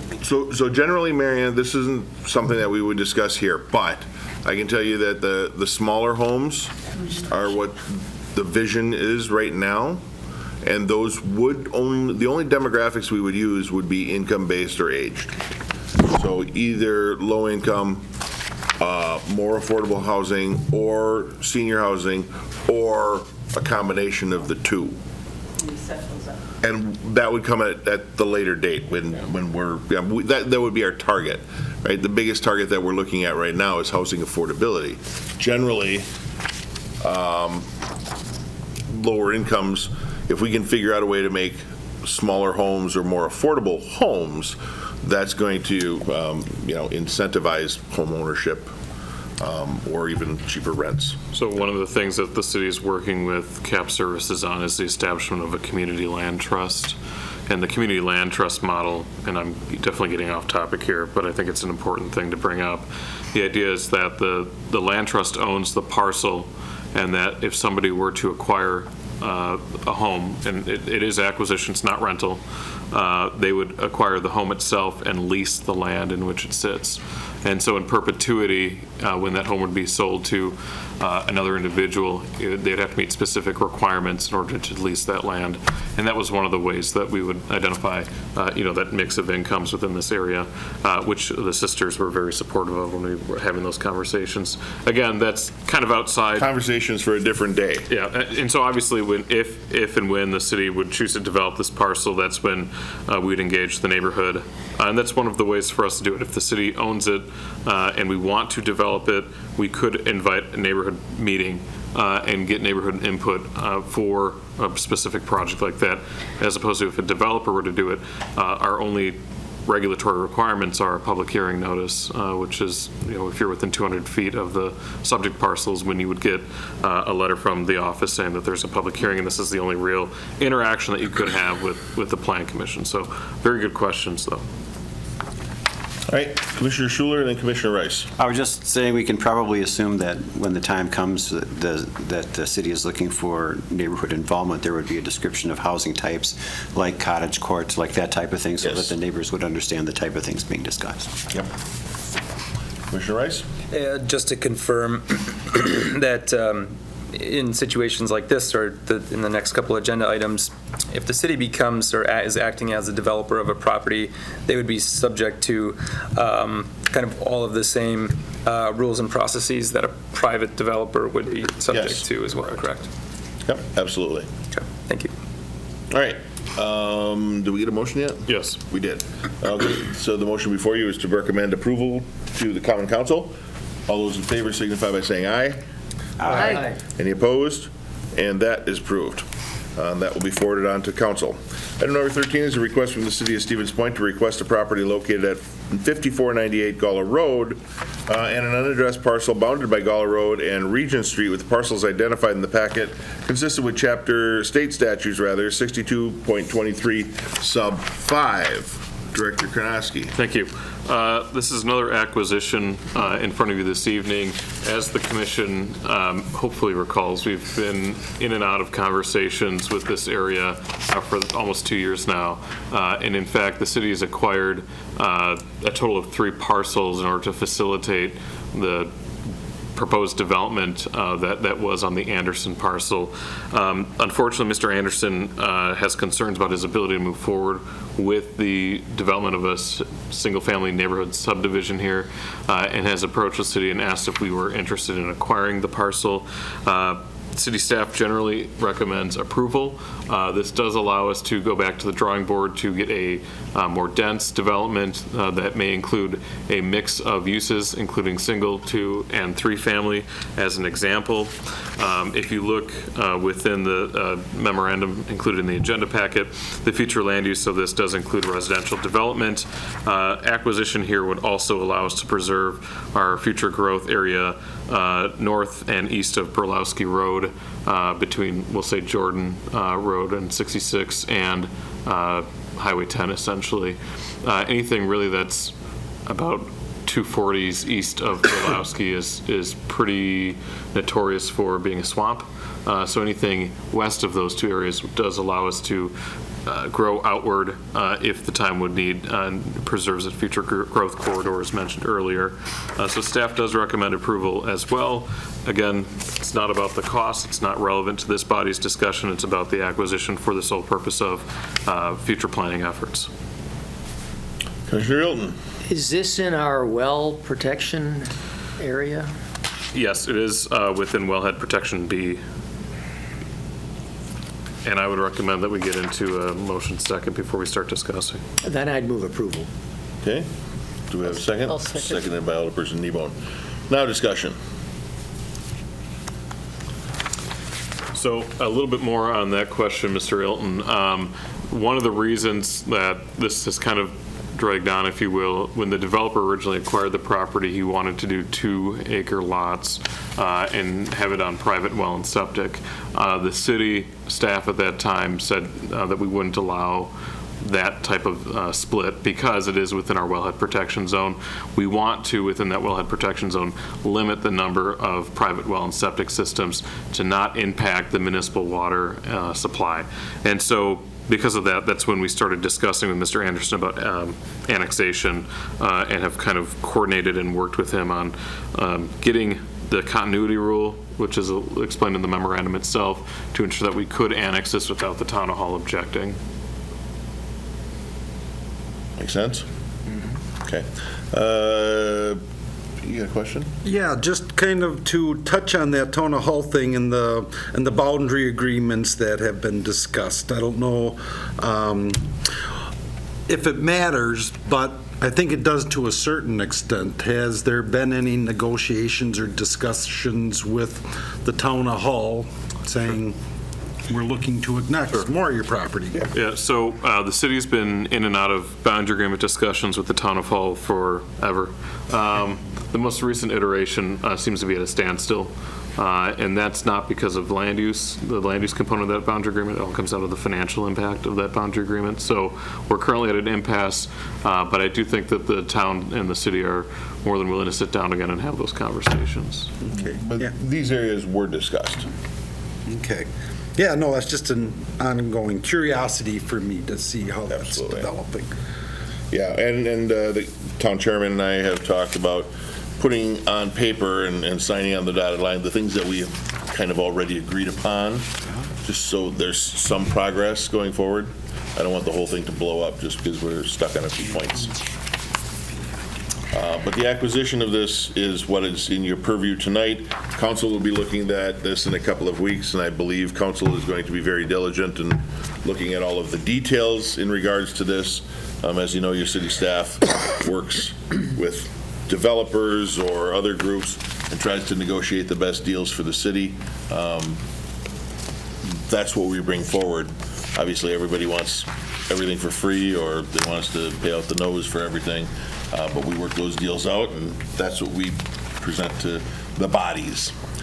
So, We have a motion to approve. Yes, sir. I would just say that generally speaking, I would not be in favor of this type of an acquisition, just because of the detriment to the free market that it imposes. But because it's in our wellhead protection zone, and because it is difficult to regulate things with third-party developers sometimes who are driven solely by maximizing profit as opposed to other less apparent things in the public good.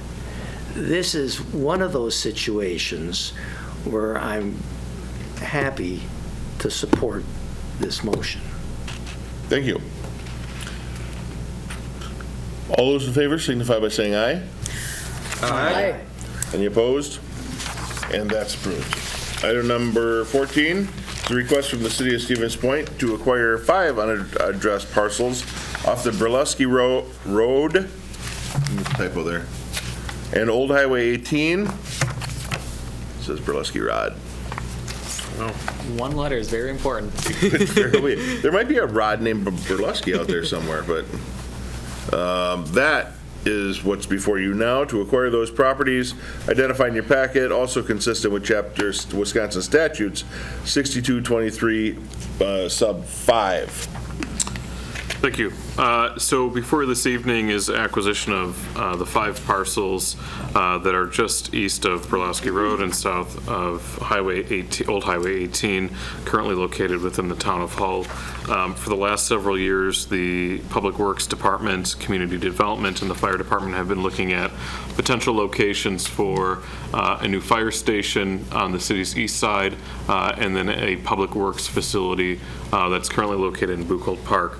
Of the several locations that were identified by the consultant for the Public Works Garage, this was one that made the most sense for city staff and for the consultant after we looked at development restrictions at 7 other sites. And so as part of that, the property just went on the market. City staff had conversations with the broker that's representing the families that own the 5 parcels and ended up coming to a agreed upon purchase price for the purpose of the Public Works facility and the fire department. If you look within your agenda packet itself, you'll also see that about a decade ago, the city did some master planning efforts for the areas east of Burlesky, south of Highway 10, and north of Old Highway 18. You'll see that there were some conceptual subdivision style developments within that. So we believe that acquisition and our ability to kind of, again, control future development within this area is going to be really critical for the success of future subdivision out in this part of town. Also included is a conceptual site plan for the Public Works facility and the conceptual location for the fire station. Irrelevant. What's that? The use is irrelevant. Oh, the use is irrelevant, but it's important as part of the overall discussion. We're not talking about putting the fire station on here. We're not talking about putting the streets garage on here. That may or may not happen in the future. The purview of this body is acquisition or not acquisition of this property, regardless of the use. So if you look in your agenda packet, you'll see potential response times as a result of a future fire station that was put together between the Community Development Department and the Fire Department as well. So staff would recommend approval as presented. Are we supposed to disregard that last bit of information? No, I mean, it's important. It's relevant, but it's one of those that you are not considering this for the purchase or the building of anything. That is something that will be brought forward in the future, just like we've been talking about tonight. Everything that the Plan Commission does tonight is recommending to acquire or not acquire. Not about the use, not about the taxes or the price or anything like that. That's going to come later, and it absolutely will come later, but the use is not being determined tonight. Right, and just, I mean, part of the reason it's included is just for informational purposes. Sure. So, I agree with everything you said as being sort of the rules of our engagement on this, but it's difficult without context to give a very strong opinion about whether something is worthwhile for the city. Right. Which is, I guess, the balancing point on that. And it helps to have potential background information, but I want to be very clear that we're not making the decision of the use of any of the parcels that we talked about tonight. All right. Do we have a motion yet? We don't. For the sake of discussion, I will move to approve. Thank you. Do we have a second? I'll second. Now we can discuss. Yes, sir.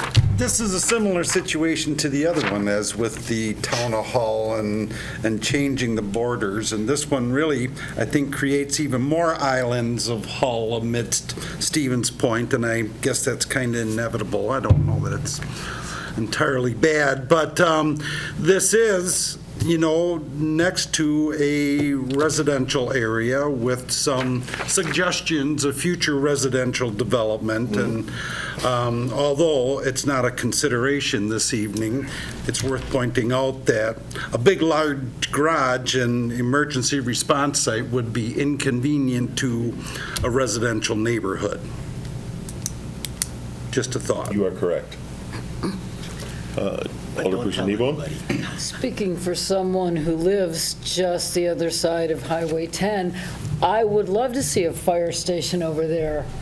We've got Dimension Senior Living a block from my house. Important contextual. And response time in an ambulance is critical.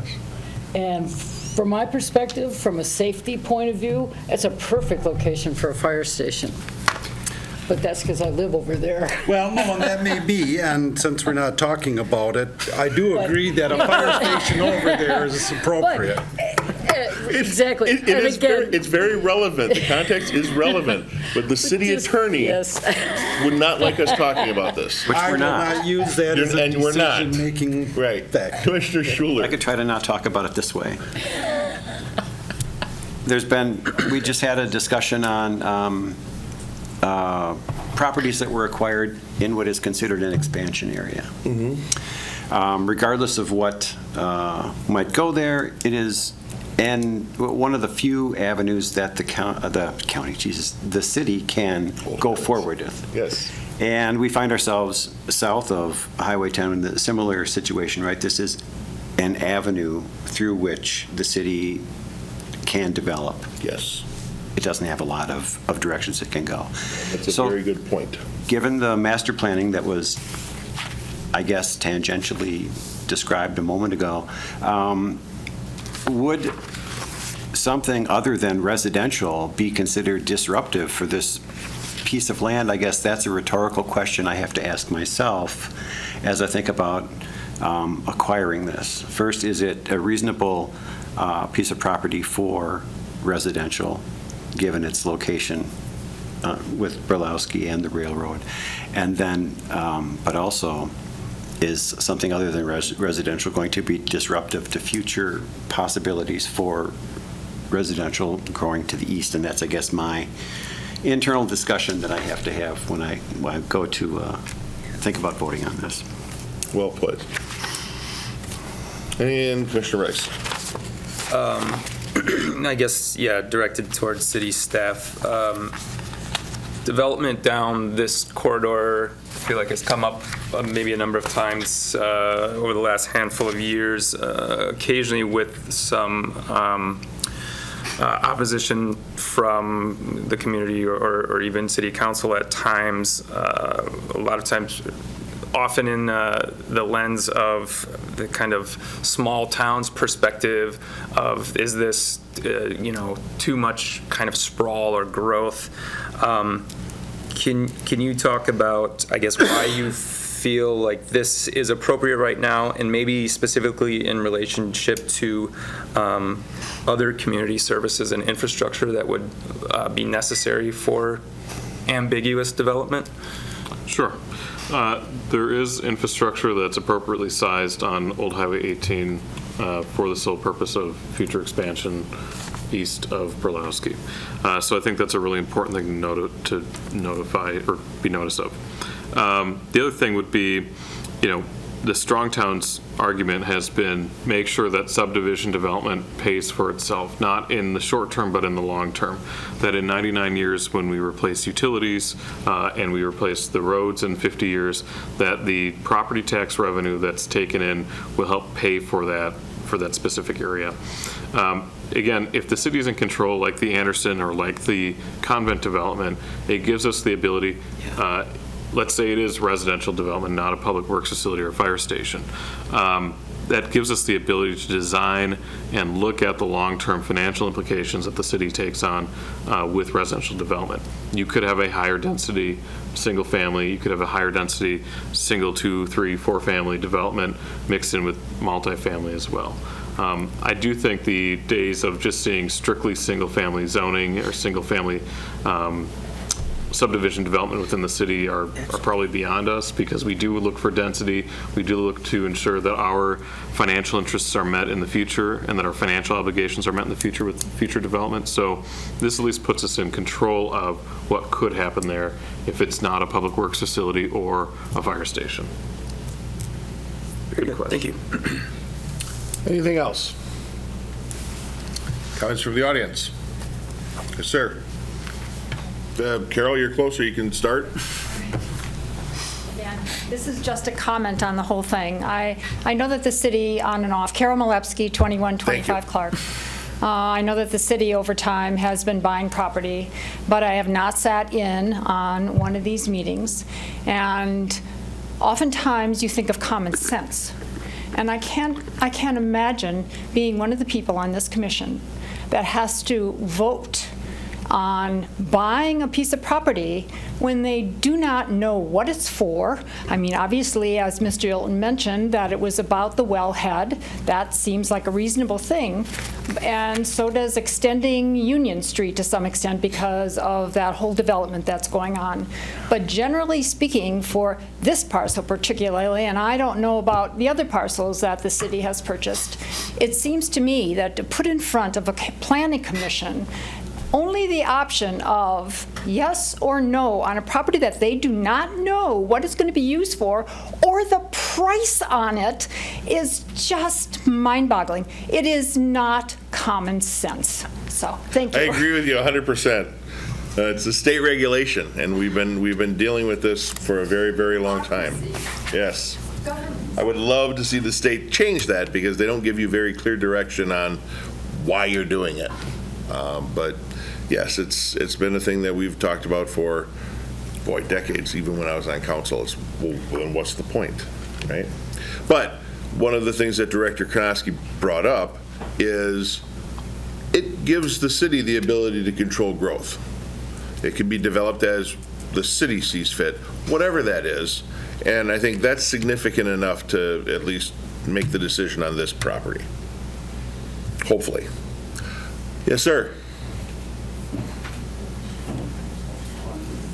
I'm going to tell you right now, there's no plans to put ATV trails or ATV park on those parcels. I want to talk about pickleball courts. That we might be able to do. My name is Bill Bushman. I live on Elmwood Avenue in Stevens Point. We're just off of Bolesky Road and Old 18. I'm only going to say, because we can't talk about the purpose, which I guess what I'm going to ask is, I'm getting frustrated with the fact that I go out online, I see these notifications of what your agenda items are. This, to me, is not like putting up 4 stop signs. It's not going to draw a lot of public comment versus, again, the intended, at least what I perceive as the intended usage, without proper notification to those that are going to be directly affected. And I would ask if, I'm not against expansion for the city. In fact, I always felt that's a great spot to go growth-wise residential, just like you're trying to do over in the town of Hull. I don't necessarily agree with that because I thought the city was out of the land development business. But nevertheless, I would ask that if you're going to go the intended or perceived direction, that you notify all of the homeowners, both in Hunter Oaks and in the Conifer section, of what your intent is. They're just being blindsided by this. I knocked on a few doors. I'm not as directly affected as those who live across the street, whether it's Bolesky or into the Hunter Oaks section.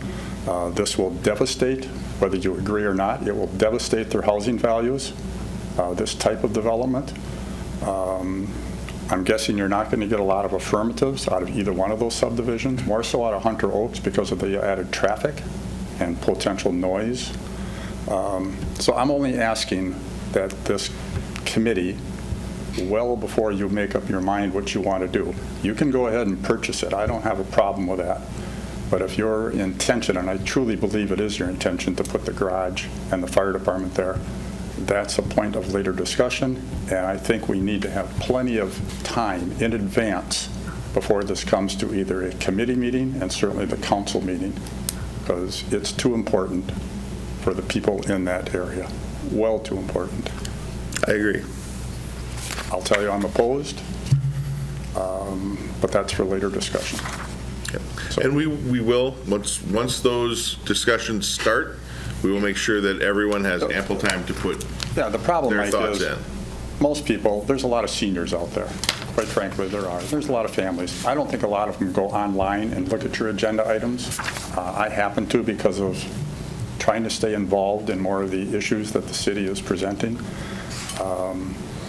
Newspaper doesn't exist for the most part. People either don't get it, don't read it. So however you're going to notify people, and I would almost have to ask that you do some type of paper notification. You should be able to do that based on home ownership addresses, even or odd, that we do get some advance knowledge well in advance of when you're going to have this discussion, not 3 days prior or 4 days prior, please. So thank you very much. Yep.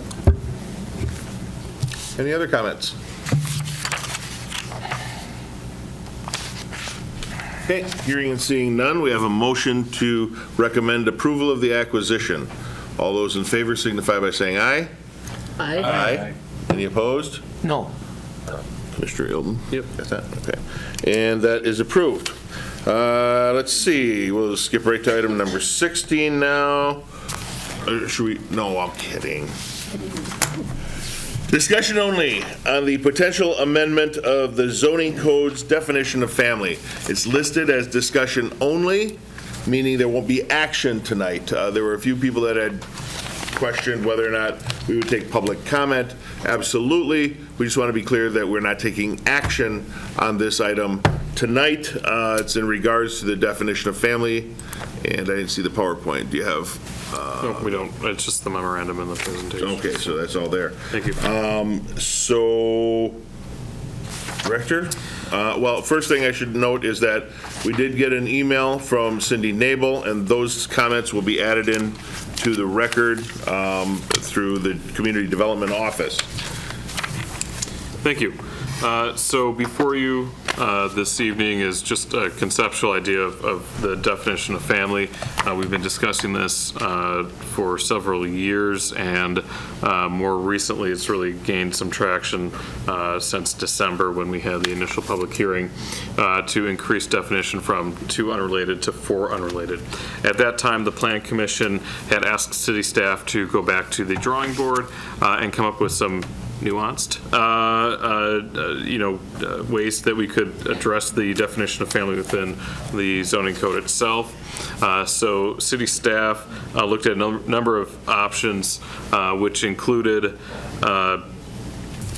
looking at lot size, owner occupancy, things of that nature, and ultimately decided that instead of getting into the weeds, if you will, and becoming a regulatory and public understanding nightmare,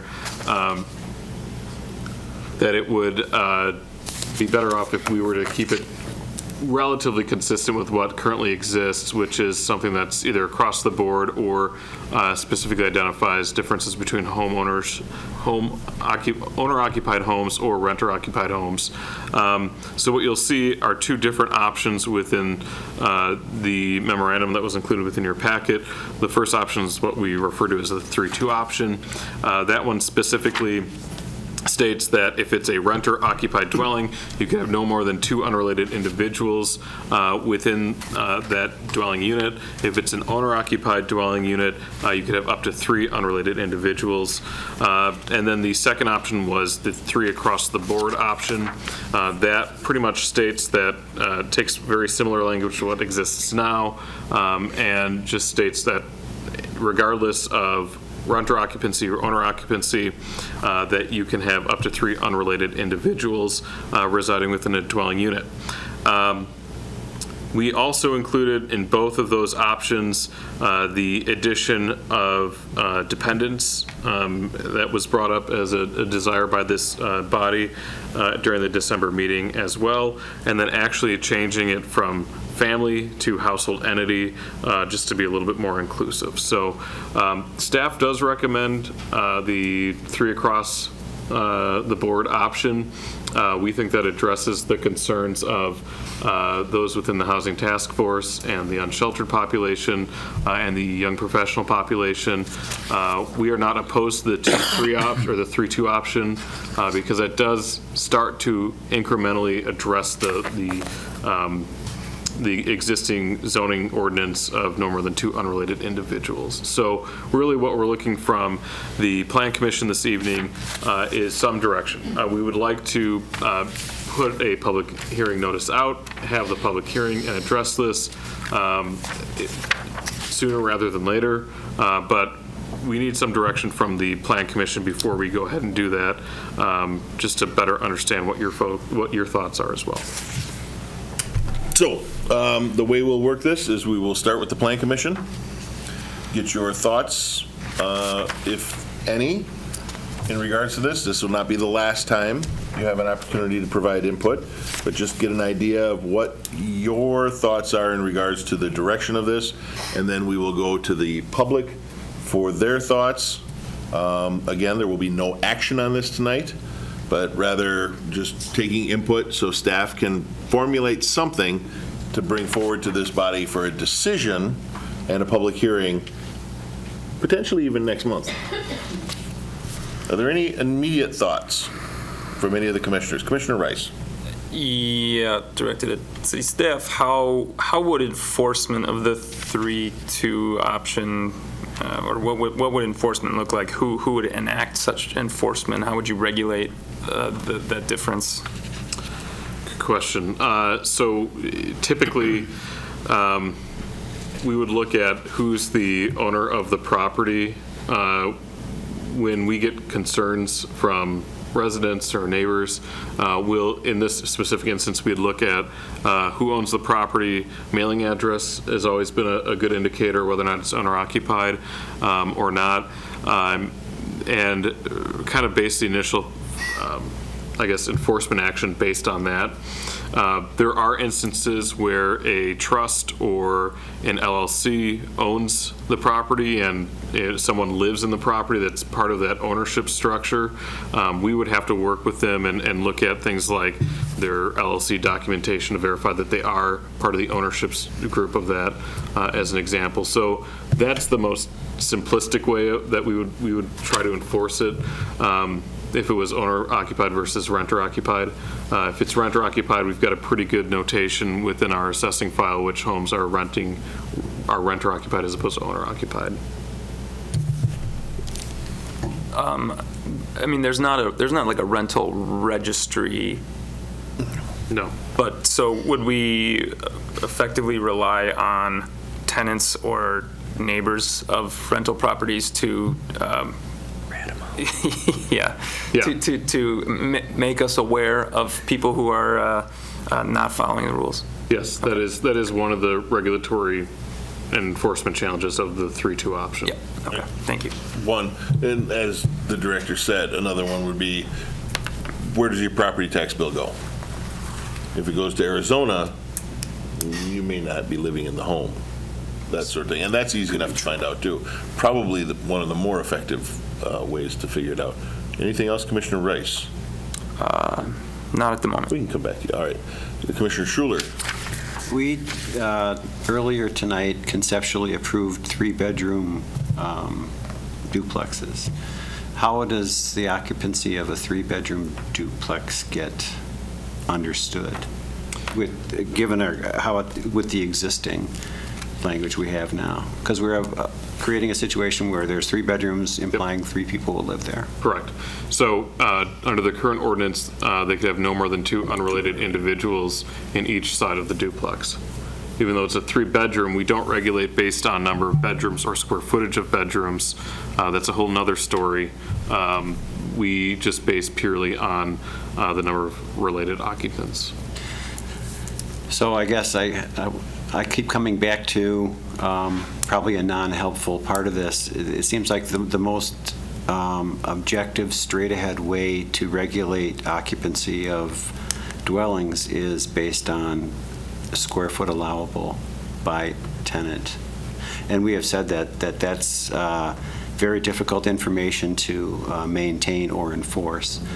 But I think other than that, it gets really difficult when you're talking about a number of people and dependents. Dependents are people who have space needs within a structure, right? And the only way to truly understand, I think a lot of the objections to additional people in a dwelling unit is that it is cramped, crowded, overused, and it will spill over outside of, impact outside of the dwelling in the neighborhood. And even as far back as the comp plan in 2005, there was discussion about neighborhoods, content of neighborhoods, and student or rental housing within owner-occupied neighborhoods. So I keep coming back to knowing what goes on a square foot basis is the most objective way to do it, and I have a hard time understanding the really easy path to oversight by staff for anything other than that, which doesn't do a thing to solve the problem, and I apologize for that, but that's where I'm at on Sure, this. and we had looked at regulation based on square footage. The issue that we run into is that requires us to go in and measure the area of each bedroom within a home. It's hard enough to get people to allow our assessors in to do as part of the reval. I would have a hard time imagining that property owners would allow Adam into their home to measure bedroom sizes to determine the occupancy.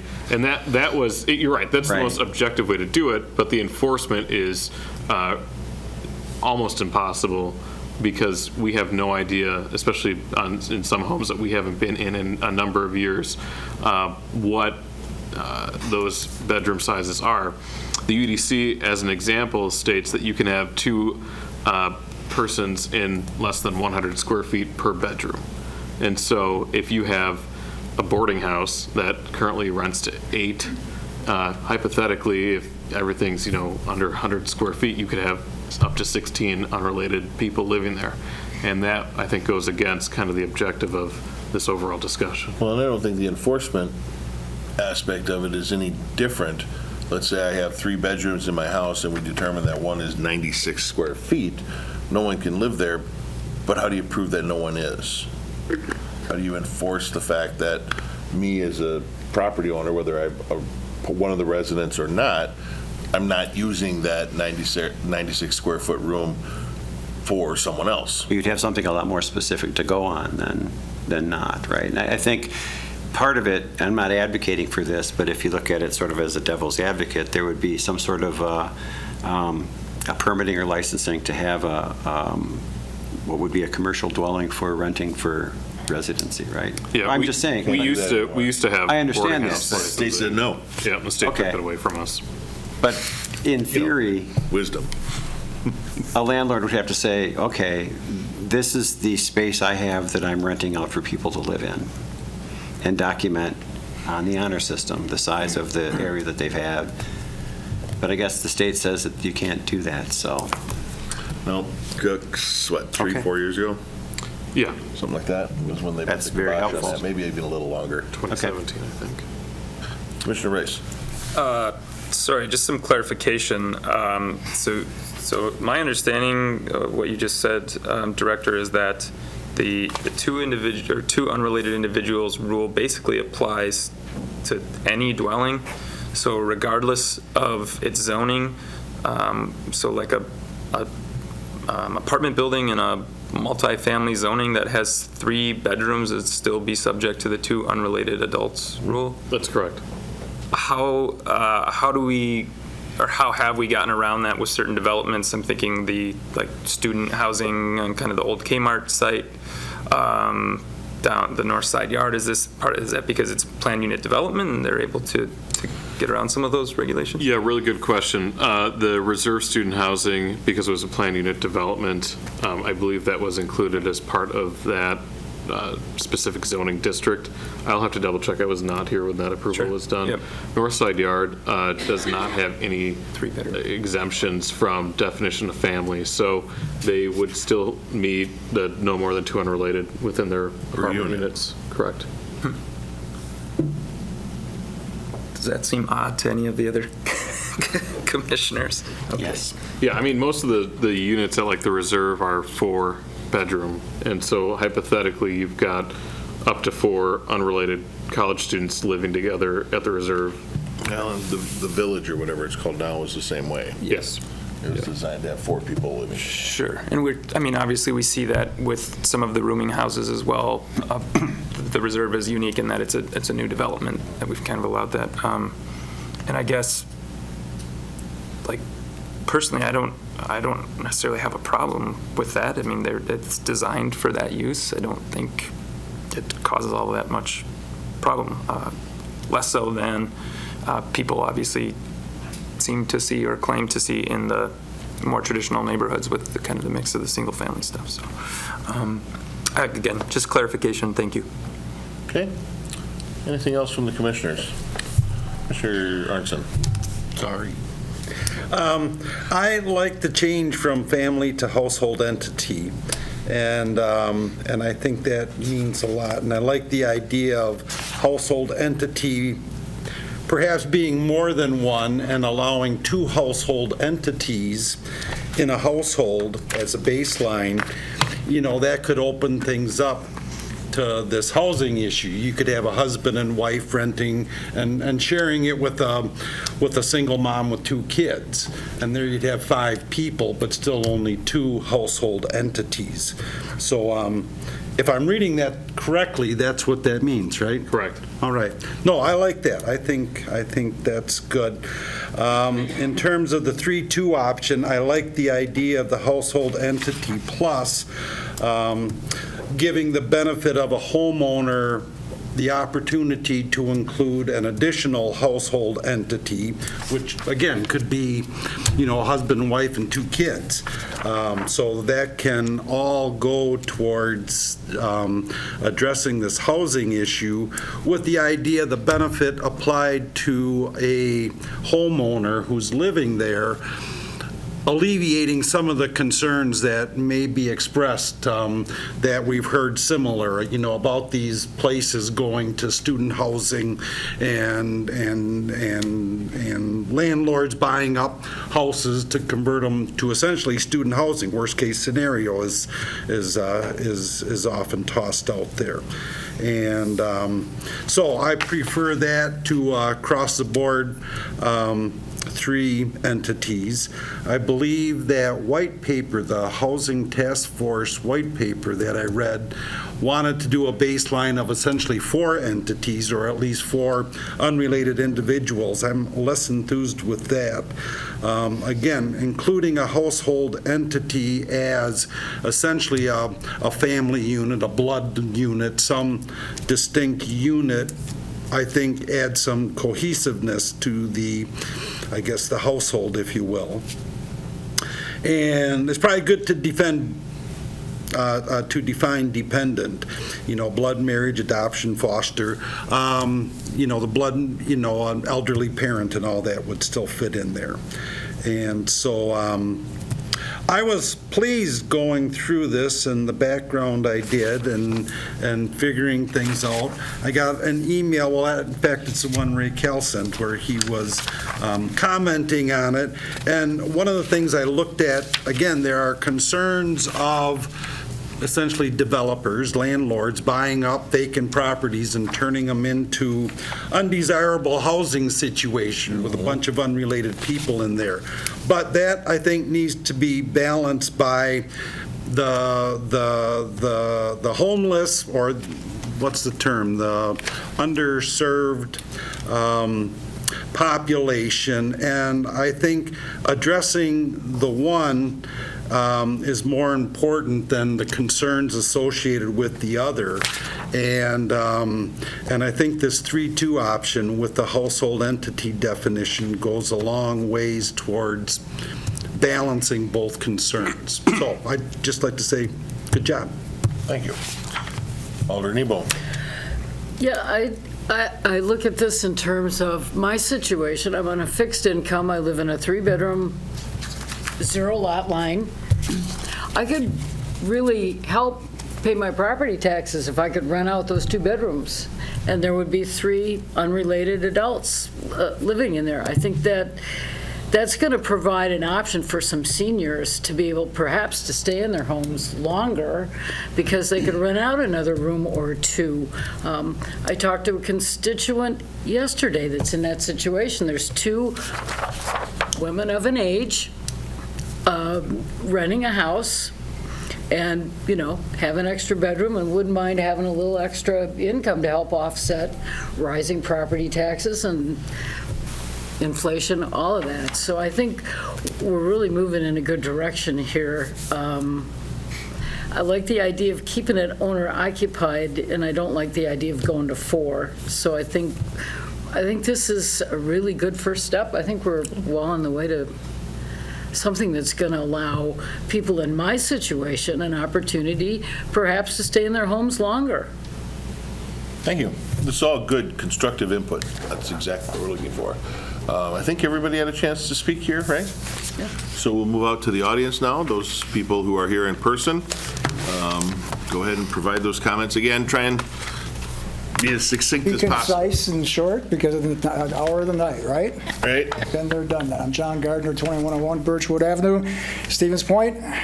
I wanted to share some homework I've done with you over the last few months since we talked about this last. But before we go to that, I want to comment on the allegation that the origin of this ordinance is racist. Either racist in intent or racist in impact. It is not, and it never has been. It was implemented back in the 70s when the university was expanding quickly, and there was a lot of student house conversions happening in the neighborhoods, and the neighborhoods did not like it. It has nothing to do with race, and the allegation that some people have made that it's racist in intent or impact is incorrect. The city staff in the 90s, when we had immigrants moving into the community, worked very hard to find appropriate housing for those people. The city, CAP, and the Housing Authority acquired properties to make them available to large families. We were not racist. We have never been racist, and this intent of and the impact of this ordinance has never been that. And I wanted to make that very clear. Okay. The concerns I've got with the proposal that came from the Housing Task Force is the secondary impacts, the unintended impacts of those changes. The homework that I did, the last time I talked about how small towns are unique, small town college towns are unique. For example, in the state of Wisconsin, the owner occupancy for all residences is 67%, according to the census. 67% of all housing units in the state of Wisconsin are owner occupied. In Marshfield, it's 64%. In Appleton, it's 67%. In Stevens Point, it's 50%. The reason is because the university has a large impact on a relatively small community. If you look at the, Platteville has only an owner occupancy rate of 43%. In Whitewater, it's only 30%. That's because the university has a large impact on a relatively small community, such as ours. We're at 50%. What you do, one of the goals that the Plan Commission has had in the past, and the city's had in the past, is to encourage owner occupancy for a lot of reasons, maintenance and wealth building, and a lot of reasons for doing that. In fact, the city had a very active program in the early 90s for owner occupancy, first-time home buyers. Whatever changes you make, I would encourage you to use it as a test. Does it encourage owner occupancy or does it encourage absentee ownership? I suggest to you that some of these changes are going to encourage absentee ownership. Now let's talk about that in specific. Oh, and one more thing. An example of how the university can have an impact in statistics. Stevens Point has a poverty rate of 18%, whereas the state of Wisconsin has a poverty rate of 10%. Why is that? Partly because the university students are included in our statistics. So when you see the statistics that talk about the affordability of rent, and you see the statistics as to how many people are labored by high rents, that has an impact by students. If you work part-time as a student, you make $7,000 a year, and you're paying high student rents, it comes out looking like you're pretty poverty-ridden, and you're also pretty stressed as far as the percent of your income going. All I'm saying is look at those statistics with a balance so you can see them in context. Tease out the impact that the students have on all of those statistics. I'm not minimizing the fact that there are lots and lots of students who qualify for free lunches. I'm not minimizing that at all. I actually support the goals of the Housing Task Force. The question is, how do we get there and how do we implement that in a way that it doesn't change the character of our community? What I did was I looked at house sales. The city gave me some house sales from the area by St. Mike's. I know it's not St. Mike's anymore, but St. Mike's and Gerke area. And I also looked at house sales from the recent sales in the area on the near north side of downtown, the area where you live. I looked at 30 house sales that were in that area, average house sale of $160,000. After the sale, 19 of them were owner-occupied, 11 of them were rentals. Some of them started out that way. 3 of them were converted from owner-occupied to rental. The rest of them stayed pretty much the same. A third of them are rental, and that kind of gives the character of the neighborhood up there. You have more rentals in that neighborhood than you do in some of the other areas of town. The point is, you had 11 sales there. You have an active market for rental sales and rental property. So if a landlord or somebody tells you it's not likely that these rentals or these houses are going to be converted to rentals, 3 of them were converted in that area, and they are selling. So there is an active market for rentals. The other area I looked at, as I mentioned, was St. Mike's and the Gerke Park area. 64 sales were there. The city gave me more 3 years of history there. 64 sales there, average sale of $180,000, a little bit more than near north side. 55 of them after the sale were owner-occupied, 8 were rentals, 12% of them, so it's less rentals over in that neighborhood than there is in the near north side. 7 of them were converted from owner-occupied to rentals.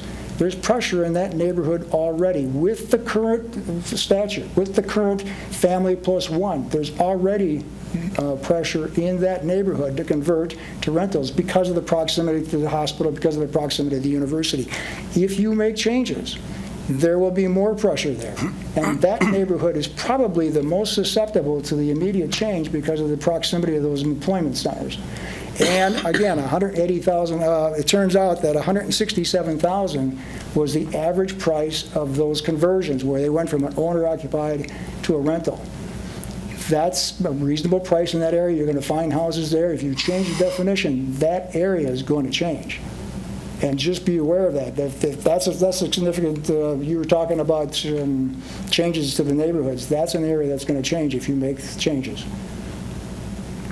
There are landlords, there are people who are investing in properties as their retirement. We have several landlords in the area that have dozens, literally dozens of properties that they own. They're collecting the rent is being used to pay off the mortgages, and they are waiting on depreciation so that when they retire, that's their income. So there are people that are actively hunting for these opportunities to convert. So it's not an esoteric, theoretical issue. It is somebody that's out there looking for them every day. Eau Claire, Menominee, Platteville, Whitewater, those are college towns. They all define families, households, as a family related by blood or marriage and one additional. It's not terribly unusual. Our definition is not that unusual. It's not obscene. It's not racist. It's not out of context. If you look at college towns, you will see, and your staff has reported to you in the past, that those definitions are the same as we have today. So the question is, why change? The intuitive answer is if 4 people are living, sharing the rent instead of 2 people, the rents will be cheaper. I suggest that that may not happen. The unintended consequence might be that the landlords who are looking to get into the business because of the change and more opportunity, more tenants, are going to drive up the price of those starter homes because they're in competition with the first-time home buyer. That's going to be one of the unintended consequences. The second one is that if you allow more tenants, they'll increase the rent, and that will result in families competing or having their rents raised because they have to compete with the 4 tenants or the 3 tenants.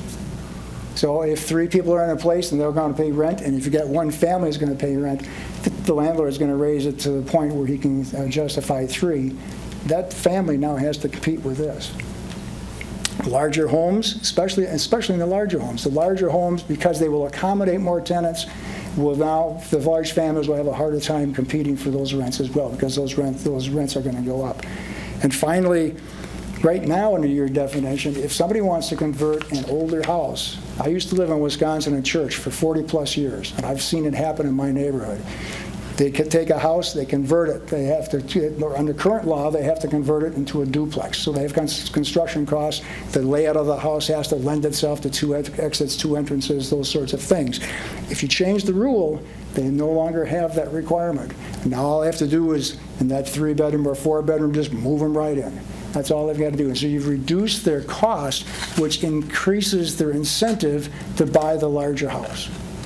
And so there's going to be more competition for that. Again, I would encourage you, any change you make, to do it in the test of, does it encourage more home ownership, or does it encourage more absentee ownership? And whatever change you make, I would hope you'd use that lens. Let me make a couple of suggestions. 1, no change to the ordinance as it is.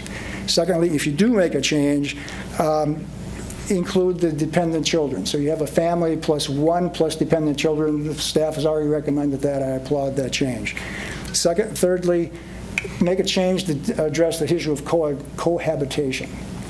We were faced with that a few years ago where it's like, okay, you're not married, you can't live together. Well, that's not today's law.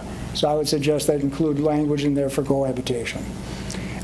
Fourthly, the League of Municipalities has a publication out that's called User's Guide to Neighborhood Affordability. And in there, they talk about the accessory dwelling units. They talk about changes to zoning ordinances and that. But they make a distinction, and this is important. The distinction they make is some of the rules should apply to areas that are pre-1950s construction and post-1950s construction. And I would suggest you apply the same rules here, so that if you make changes, you don't make them to single-family zoning districts, you don't make them to the suburban single-family districts, you make them to multifamily districts, and then you'd target where you're applying these changes. Just like they're talking about pre-50s and post-50s, you will be applying them based on your zoning district, which only makes sense. If you've got a district that's called single family, make it single family. And if they want 1 additional person, so much the better. But in the multifamily, it makes sense to have multiple people there, but not necessarily every place.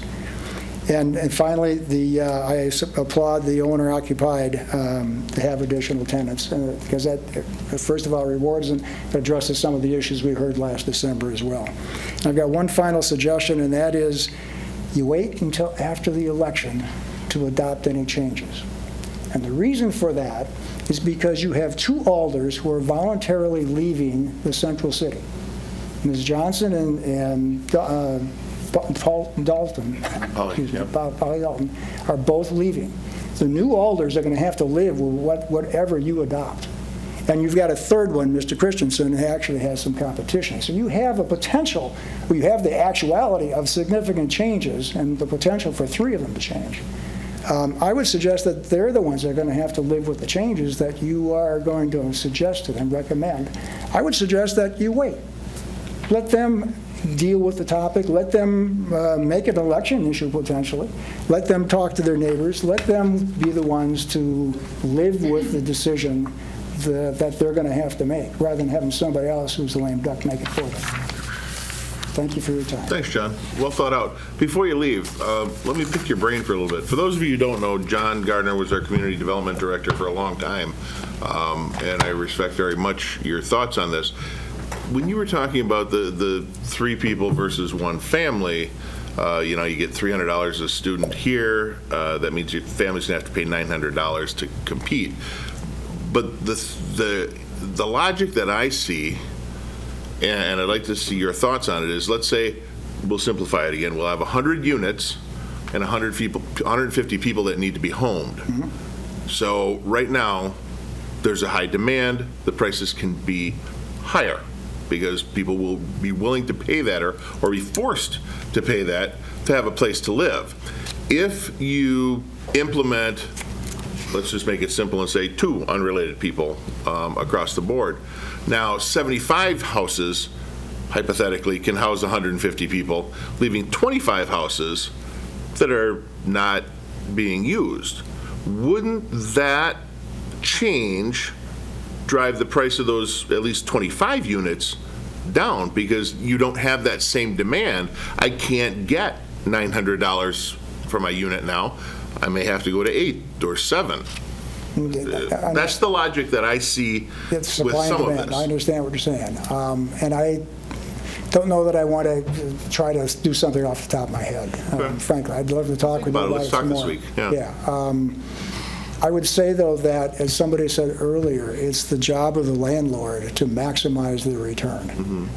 And if they put 3 people in a unit, let's go back to your sample. We've got 2 there now. The 3rd person moves in. The logic is that the 3 people are going to split their rent, but the landlord says, "Now wait a minute. Each of them were paying $450 before. It's $900. I'm going to charge them, say $400 each. Now I'm getting $1,200, but they got a deal too. So that's the other side of the way it works. I've got more people in there. I'm going to cut the rent a little bit, but net I'm going to make more. So again, that's the incentive to maximize their income. I don't know where it's going to end up, but I will say this. One of the thoughts I had, if this truly cuts down the cost of renting properties, why not explore the cities that have no definition of family, or find out what the rents are in those communities? My suspicion is that those communities don't have lower rents because the people are ganging it up. I don't know that that's happening, but test it, I guess, is what I would say. Go to Eau Claire, not Eau Claire, but go to Oshkosh or some of the other places and see if their rents are cheaper. I did notice this, and I don't have an explanation for it. Our average cost of a housing unit in Stevens Point is relatively high compared to some of the other communities I was looking at. I don't know the answer why. I don't know if it's a matter of affordability, of volume again. It seems to be demand. Yeah, and yet the curious part of it is, if you believe the population statistics, we haven't grown. And yeah, I get that. But let's say we put up a new apartment complex, and oh my God, these things are $1,000, $1,500. Who can afford to pay that? Nobody's ever going to rent it. Yet they're signing leases before they're finished. I know, and I understand that. And so the logic there was you build more apartments and the other ones should be cheap. The older ones should be cheaper. I don't know if they're cutting their rents or not. Not yet. I can't tell. We haven't seen that yet, but yeah, that trickle effect is something that we have to hope for. But I mean, it's pretty new yet, so I can tell you some landlords I know have started selling off properties. Well, some of them, especially the student ones, were selling them off because they were looking at the graduation rates. And they're saying the future of the university population is probably not going to go up, it's going to go down. And so it's like, I'm getting out while the getting's good. Thanks, John. I appreciate it. Thank you for your time. Anyone else in person?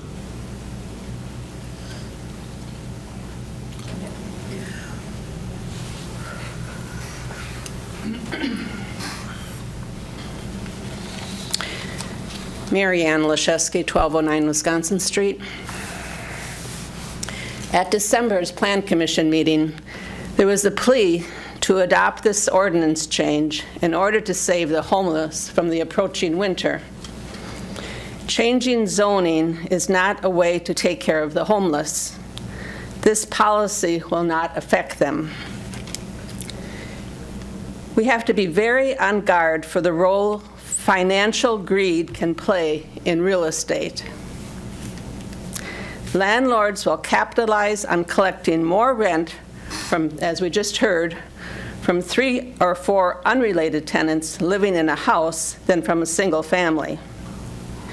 This inflates the valuation of these starter homes, resulting in the flight of home buyers to surrounding localities. Real estate companies have long found a profitable niche in properties aimed at low-income renters.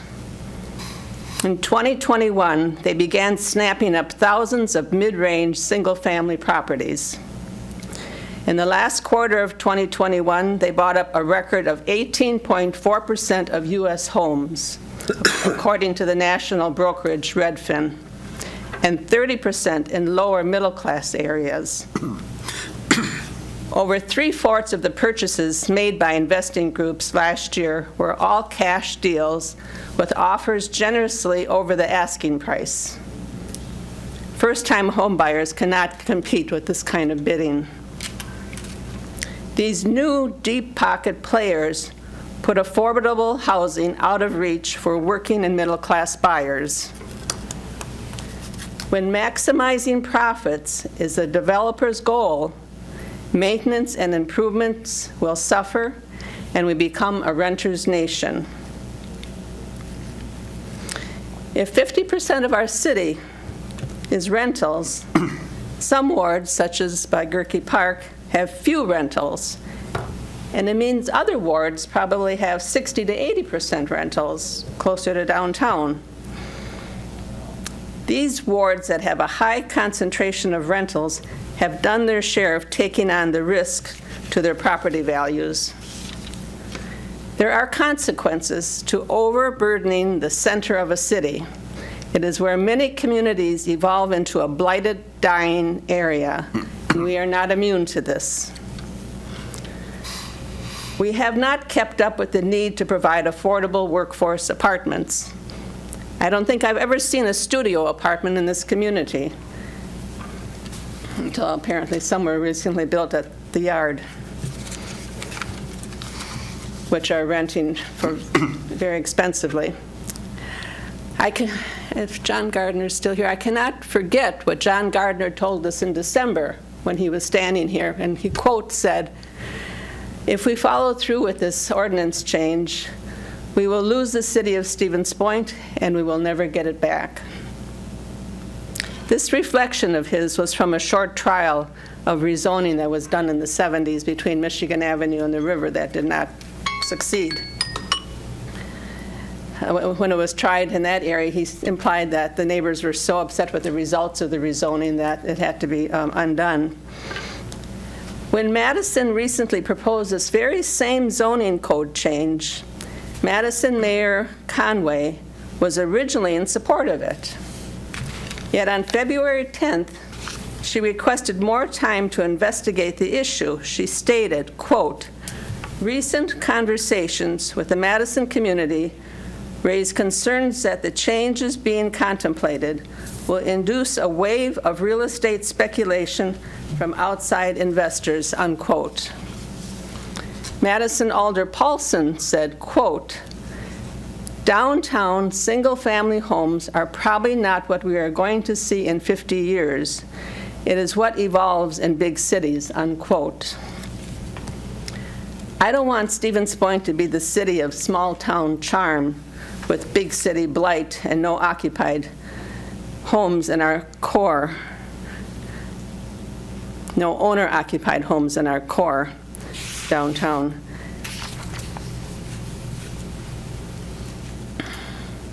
This supposed progress cannot be done at the expense of others in the city. And while I agree that the intent of the proposal may be laudable, it is likely it will drive stable and desirable homeowners out of the city. Thus, I request that we not change our current occupancy code of not more than 2 unrelated or the family plus 1 that was suggested. And in regard to using percentage of square footage for determining the occupancy of a home, that could result in 4 to 5 residents occupying some of our larger homes. Thank you. Thank you. Carol? I really can't add much to what John Gardner said, certainly. But I live in the inner city and have lived there for a long time. And I have to tell you that if there were more rentals where I am, you know, I have 2 on the block. And what's happening too, if you happen to have one of the nicer houses along the street, what people are doing is buying the neighbor houses to protect themselves. But a lot of people cannot do that. They don't have the money to protect themselves to buy the house. So those people are already thinking, perhaps I should not have invested in this house in the center of town. And what happens is you lose the single family home. And that is the death of the city. That's the death of the internal part of the city. And then what happens? The city decides they need renewal, and what they have to do is put more money into the interior part of the city, into the core of the city, because they've ruined it, which is just incredible. I mean, it just makes no sense at all. And what happens is, if Stevens Point, and particularly where I live, is more than that 50% rental, people look at that when they're buying houses and thinking, do I want to be in this situation? Do I want to be in a situation where there's multiple people living next to me who are transient? The nature of rentals is that they're transient, and particularly in a university town where housing is generally more expensive because it's a good place to live in a university town. But if you tip that balance, particularly in the inner part of the city, you tip the balance, people move out. And if I was in the situation now, looking at where I would live, and I would be 33 when I moved into my house, I don't know that I would purchase the house now. And obviously, I have some money, I'm comfortable, but I don't have a lot of money, you know. And if I was going to put money into the house, I don't know that I would do it either, because you'd never get your investment back. And I think that's what some of the neighbors are beginning to think. Not a good thing. I think that we should keep it as it is with that owner-occupied, you know, incentive for people to rent out some of the rooms if it's owner-occupied. But the other thing that goes with this is I have a duplex. On one side, I now have 3 related because there were 2 brothers and a young woman, and now one of them married, and so there's 3 related. So I could put in, Mr. Kanowski, you said 2 more on that side or 3? With 3 related. Three related by blood or marriage, you could have, it depends. Currently, you could have 1 additional. Right, but with the new thing, I could have 2 more. Only if you went with the 3 across the board option, Right. you could have 2 more. If you went with the 3-2 option, you could still have just 1 more. 1 more, Correct. okay. So then on the other side, I only have 2 because I do follow the rule of no more than 2 unrelated, even though there's 3 bedrooms. You know, I could bump my housing up to, what, 8, 7? But I only have 2 parking spots. There's 4. 2 in the garage, 2 behind. So then, if those other people have cars, where do they park? Again, in the central part of the city, there's only parking on one side of the street on a majority of those streets. And if it's the odd night, you can't park on that street at all. You have to find another street to park. So again, a little like the ADU stuff that we talked about way back when with the extra people on the block. particularly again in the inner city, there's no place for those people to park their cars at night, you know? And another issue that comes up, an unforeseen kind of thing. So I really think that it should be thought out a little bit more, and certainly that whole idea of new older persons coming on, it might be a good idea to hold it off, but I think that the owner occupied is a good idea, but I think we should keep the other as is. Thank you. Thank you, Carol. Anyone else here?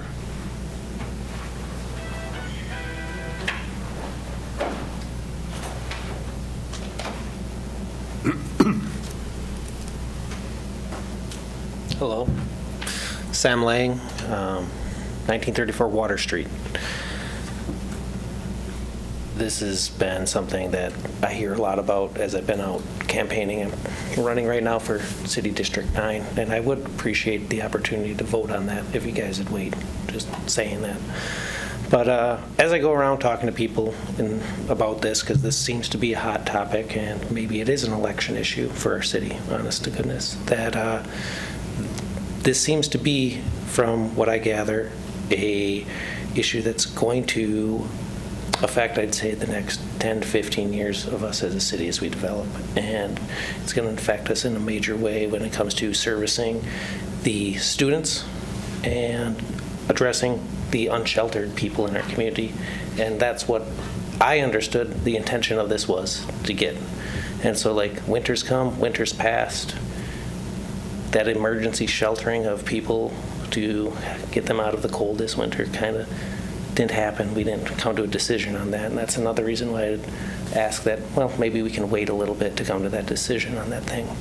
The thing that I'd ask you guys to consider was brought up by Mr. Rice over there, which is the enforceability of this. We got people that I say they're not coming in here to report themselves, okay? That, like, yep, they're living in a violation of the rule as it stands, as it is now, but it happens. And something needs to change. They're of that opinion when they're living in violation, because, like, nobody wants to live under this, like, waiting for the next foot to fall. Oh, we're going to get caught. I'm going to be out on the street again. So I feel like there has to be something done here. I'm just not sure if defining family is the answer. Because somebody brought up this to me while I was talking. It's like, where do we have the enforceability statute? Like, what's going to who gets cited? Does the tenant get cited? Does the person who's just like, oh, or is it the landlord?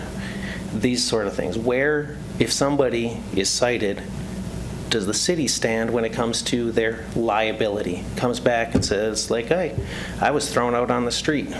You guys defined it this way, and that's why I ended up homeless.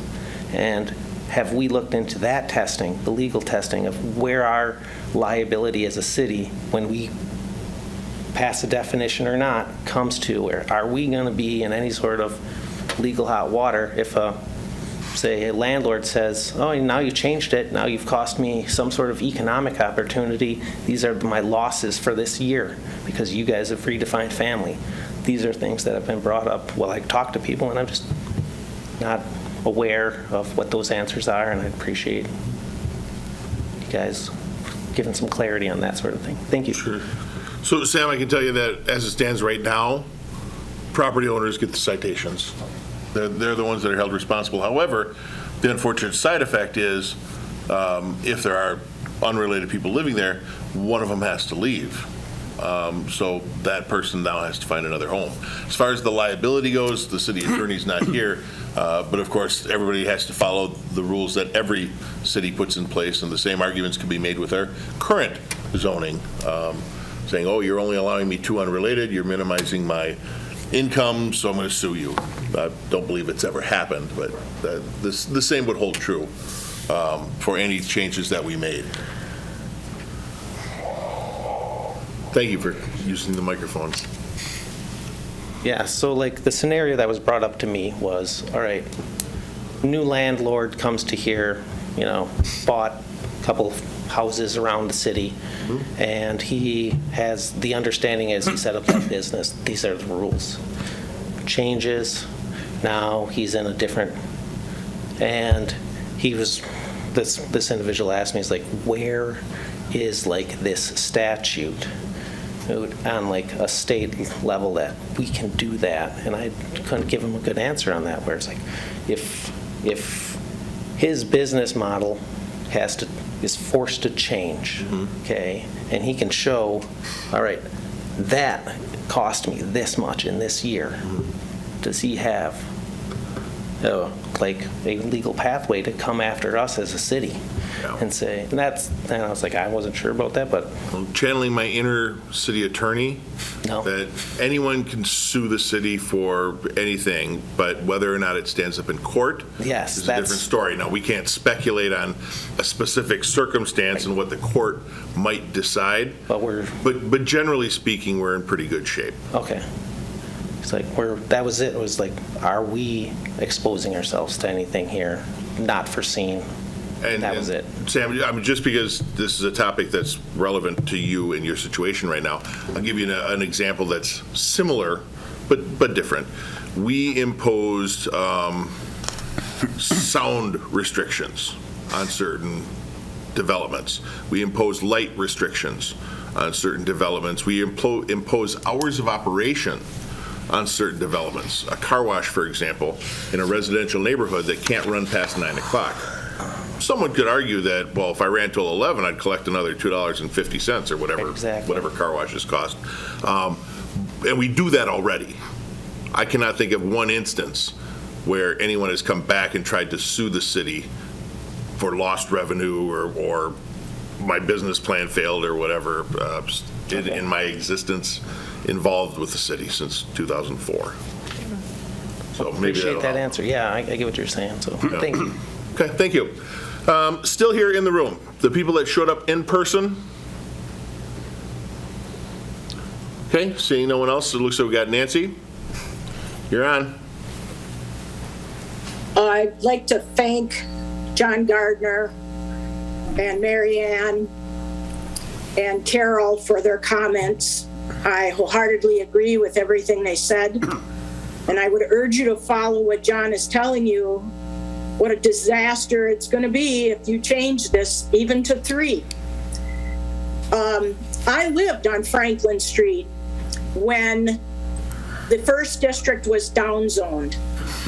And the reason that happened was because single-family homes were being converted to student rentals at just an astounding pace.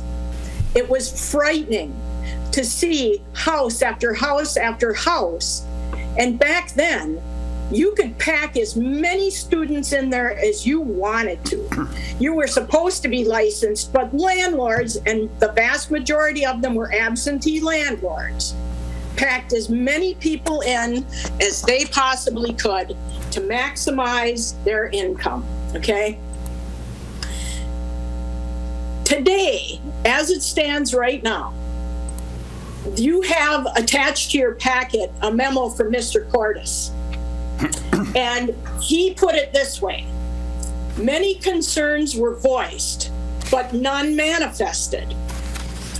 What he didn't tell you is the property complaint system has been completely non-functional for more than a year. And to date, it lacks any search capability, and it's lost all of its historical complaint records. What he also fails to tell you is there is no overnight parking enforcement. There's nobody dedicated to issuing tickets at night. So in my neighborhood, people do not move their cars, including during the snow emergency. With no viable system to handle complaints and no enforcement, it's pretty cocky and highly misleading to say that no problems exist. It's just not the truth. And that extends to ACUs. The reality on ACUs is the Franklin Street ACU. Nancy, we're It's talking actually- about the definition of family. Please stay germane to the topic. Okay. And we do have overnight enforcement, Okay. just so everybody knows. I get complaints about tickets all the time. I beg your pardon? I said, we do have overnight parking enforcement. I get complaints about tickets all the time. Only if a police officer has time. And I have called the dispatcher Not true. probably a dozen times, and each time I've been told they don't have time. There is nobody doing that. That is what I have been told. Okay. I put a lot of money into my single-family home when I bought this house in 1994 to make improvements. I sunk a lot of money into it to make this house much nicer, much more livable. And I have an investment to protect. Okay? If you make this change, that threatens my investment. Because it's like a big wet kiss to the landlords who previously wouldn't buy up a single family home because it wasn't profitable to only have two unrelated people living in that house. So if you increase the number of people that they can put in a single family house, now it makes that property attractive. So a person in my situation, single person, decided to buy a house in 1994, I wasn't going up against the real estate investors who had plenty of money and equity in their other properties that they could use to outbid me, but I would now. I wouldn't have a prayer competing against those people. There's no way you can build intergenerational wealth when you're being put up against an entity that can outbid you all the time, every day. Impossible. So this idea of, we're going to house the homeless and the felons, not a chance of that happening. If that were true, they would be getting housed now. I asked a question to the Housing Task Force. How many of you are landlords and how many of you currently would pick up a homeless, unhoused person and rent to them, or somebody who's an ex-felon? I didn't see any hands go up. Why that Housing Task Force didn't spend more time trying to build a coalition of landlords that would actually do what you're proposing to do, to house the unhoused. That's not what's happening here. It's giving a gift to the landlords to make more profit. And it's putting pressure on owner-occupied people to take in tenants for the money. Not because you want to house somebody who's unhoused, but because you want to use that money to pay your taxes. Or as Alder Kneebone said, well, I'm going to sell my house for the most money I can get. Well, that's going to come from a private real estate investor, not from the little guy. How long does it take the little guy to save a down payment? Do you have any idea how long that takes? How in the heck do you expect that person who's maybe saved for 10 years just to have enough for down payment? And now you're going to put them up against somebody who's got deep pockets and say, okay, go to it. Compete. Impossible. Thank you, Nancy. Anyone else online? I love it when you cut me off because you don't like to hear what I have to say, even though you know darn well I'm right. Yes, Nancy, you're right. Ray, did you want to chime in? I just saw your camera go on. Yes, if I could. Absolutely. Are you able to hear me? Yes. Yeah, I since the issue came up about the legality of this, I just wanted to bring up that from the research I did, this Wisconsin Supreme Court considered ordinances about the definition of a family and the number of unrelated people living in the home. And many years ago, they decided that it was in fact legal and communities did have that right. So yep, I did put that chat up there, Ray, so everybody in the room saw it. Okay, no problem. And the only other thing, obviously, I already submitted my written comments, so I really don't have a lot more to add to that. I would just reiterate what John Gardner said earlier, which is you fundamentally have to ask yourself, is any change you make going to encourage more owner occupancy in the city, or are you going to create incentives for absentee landlordship ownership? Right? And that is, I think, fundamentally important to our neighborhood's health. Thank you. Thank you, Ray. Anyone else online wishing to comment? I don't see anybody. So this isn't over, of course. We're going to still seek anybody who's watching or listening, even at the rebroadcasts, contact the Community Development Department, contact your alderperson, and they can convey the information. Contact my office. We want to hear from you. We want to make sure that we get the public input.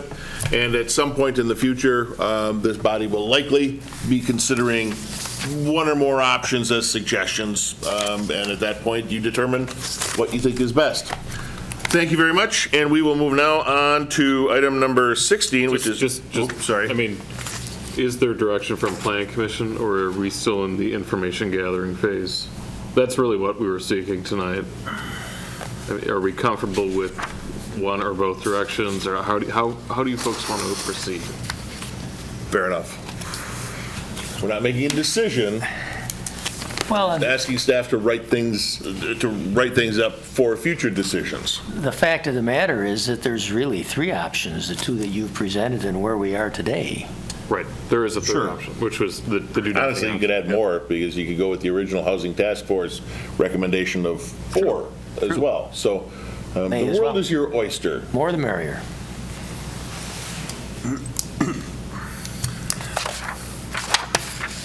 As I've said, I did like the household entity thing, and I guess I haven't heard much discussion about that one way or another. You know, you're talking about the number of people who can rent in a house, and everybody's kind of implied that the people are all adults and could be charged differently. But that, you know, I guess the child or dependent aspect on it, I think, goes to the housing security issue, and those folks who have made that argument, and that this could go towards that. I think without being, again, if you got a mom with 2 kids, a single mom with 2 kids living in the house, would be less of a potential impact and concern than if you had 4 college students. And so I think that it offers some degree of limitation. Yes, you could have a married couple, you could have a brother and sister, you could have other things that would result in those adults there, but I think overall I like that. And again, the household entity plus, and I think I've heard comments that they like giving the owner an incentive there. So even if you keep the existing system and include 2 individuals, which would be a variation on this, I think that would be a step in the right direction. Anyone else? Mr. Rice. Yeah, I guess I'm inclined to concur with Pete. I think into both Ray and Mr. Gardner's points too, you know, how do we incentivize homeowners? Obviously, we pointed to this in December. There are enforcement issues, but I think that's maybe the crux of anything that we come up with. You know, I think if we make it known to landlords that, no, you are still, you know, limited to the 2 unrelated adults rule. By and large, the landlords in town who are good landlords and want to follow the rules will abide by the rules. To your point, sir, I'm pretty certain there are absolutely folks who currently rent properties to more than 2 unrelated adults, and they either are naive or ignorant or absolutely just don't care about the rule, and that will continue to happen whether we pass this rule or not. So again, I think enforcement is a significant issue and one that isn't necessarily addressed by this ordinance. We don't necessarily have to have that be a limiting factor of, I guess, our desires here. So again, I think I'm leaning towards the 3-2 option as well. Okay. And I think that's a good, let's call it a starting point, right? I don't have a crystal ball. I think that it could go either way. I like to think that people are upstanding and honest, but I know for a fact that not everyone is. So the idea of having home ownership as a requirement to get that extra +1, I think is a pretty good start, because as soon as it stops being owner occupied, you no longer get that option. So you won't be able to turn into a slum landlord or an irresponsible landlord or somebody who's just in it for the money. But it does give some opportunities to those people who I think need another housing option. I don't want to bring Alder Kneebone into it again, but I will. If she has those 2 spare bedrooms, right now she could rent 1, which helps. She could rent 2, which helps a lot more. And because I know her personally, I know that she's not going to be the person to say, "Ooh, I can get $400 out of each of them now," instead of $800 total. So you will see some benefit.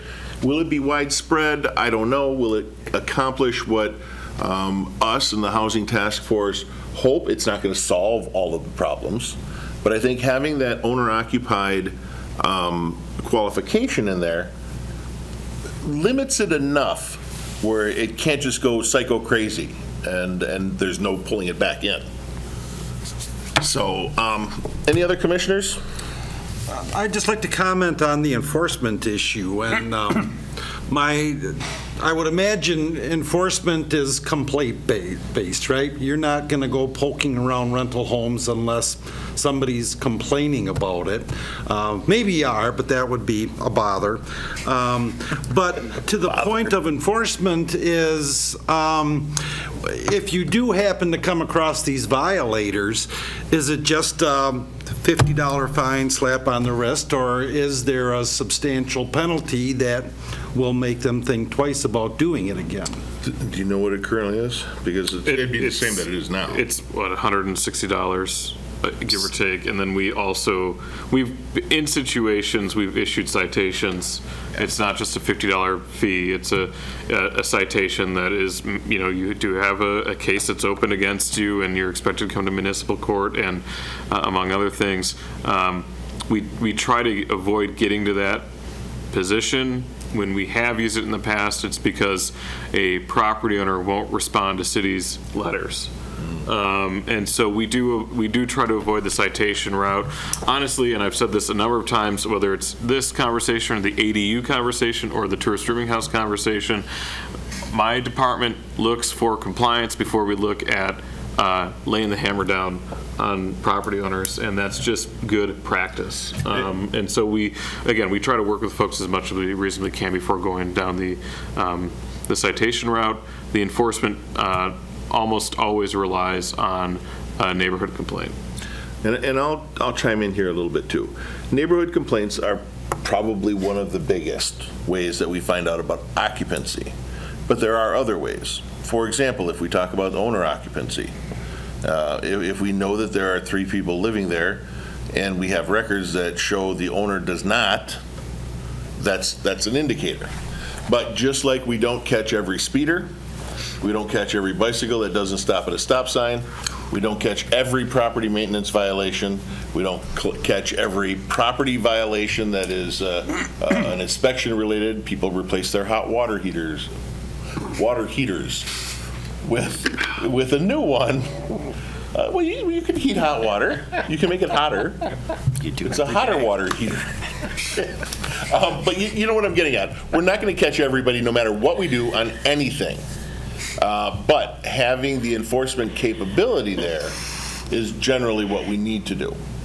So in a situation like what we have now, right, 2 unrelated people, it's very difficult to prove. There have been rumors of landlords only allowing 2 people to sign the lease, but allowing 4 people to live there. And if we find out about that and we can prove it, then you're going to get in trouble. And that may be fix it, or if you say nana nana boo boo, we're going to fine you, we're going to cite you, you're going to go to court, and you're going to fix it anyway. So the enforcement mechanism that we have in place is probably a little inadequate if we're going to make a change of this nature. But we have the capability to do things other than rely on complaints as well. So hopefully that sheds a little more light into it. So I'm gathering from the commission that we're interested in the 3-2 option. If you're okay with it, staff will publish a public hearing notice for an April Plan Commission meeting, unless anyone has. Let's look at, let me throw this question out there. Is there anybody that even wants us to consider the 3 across the board option?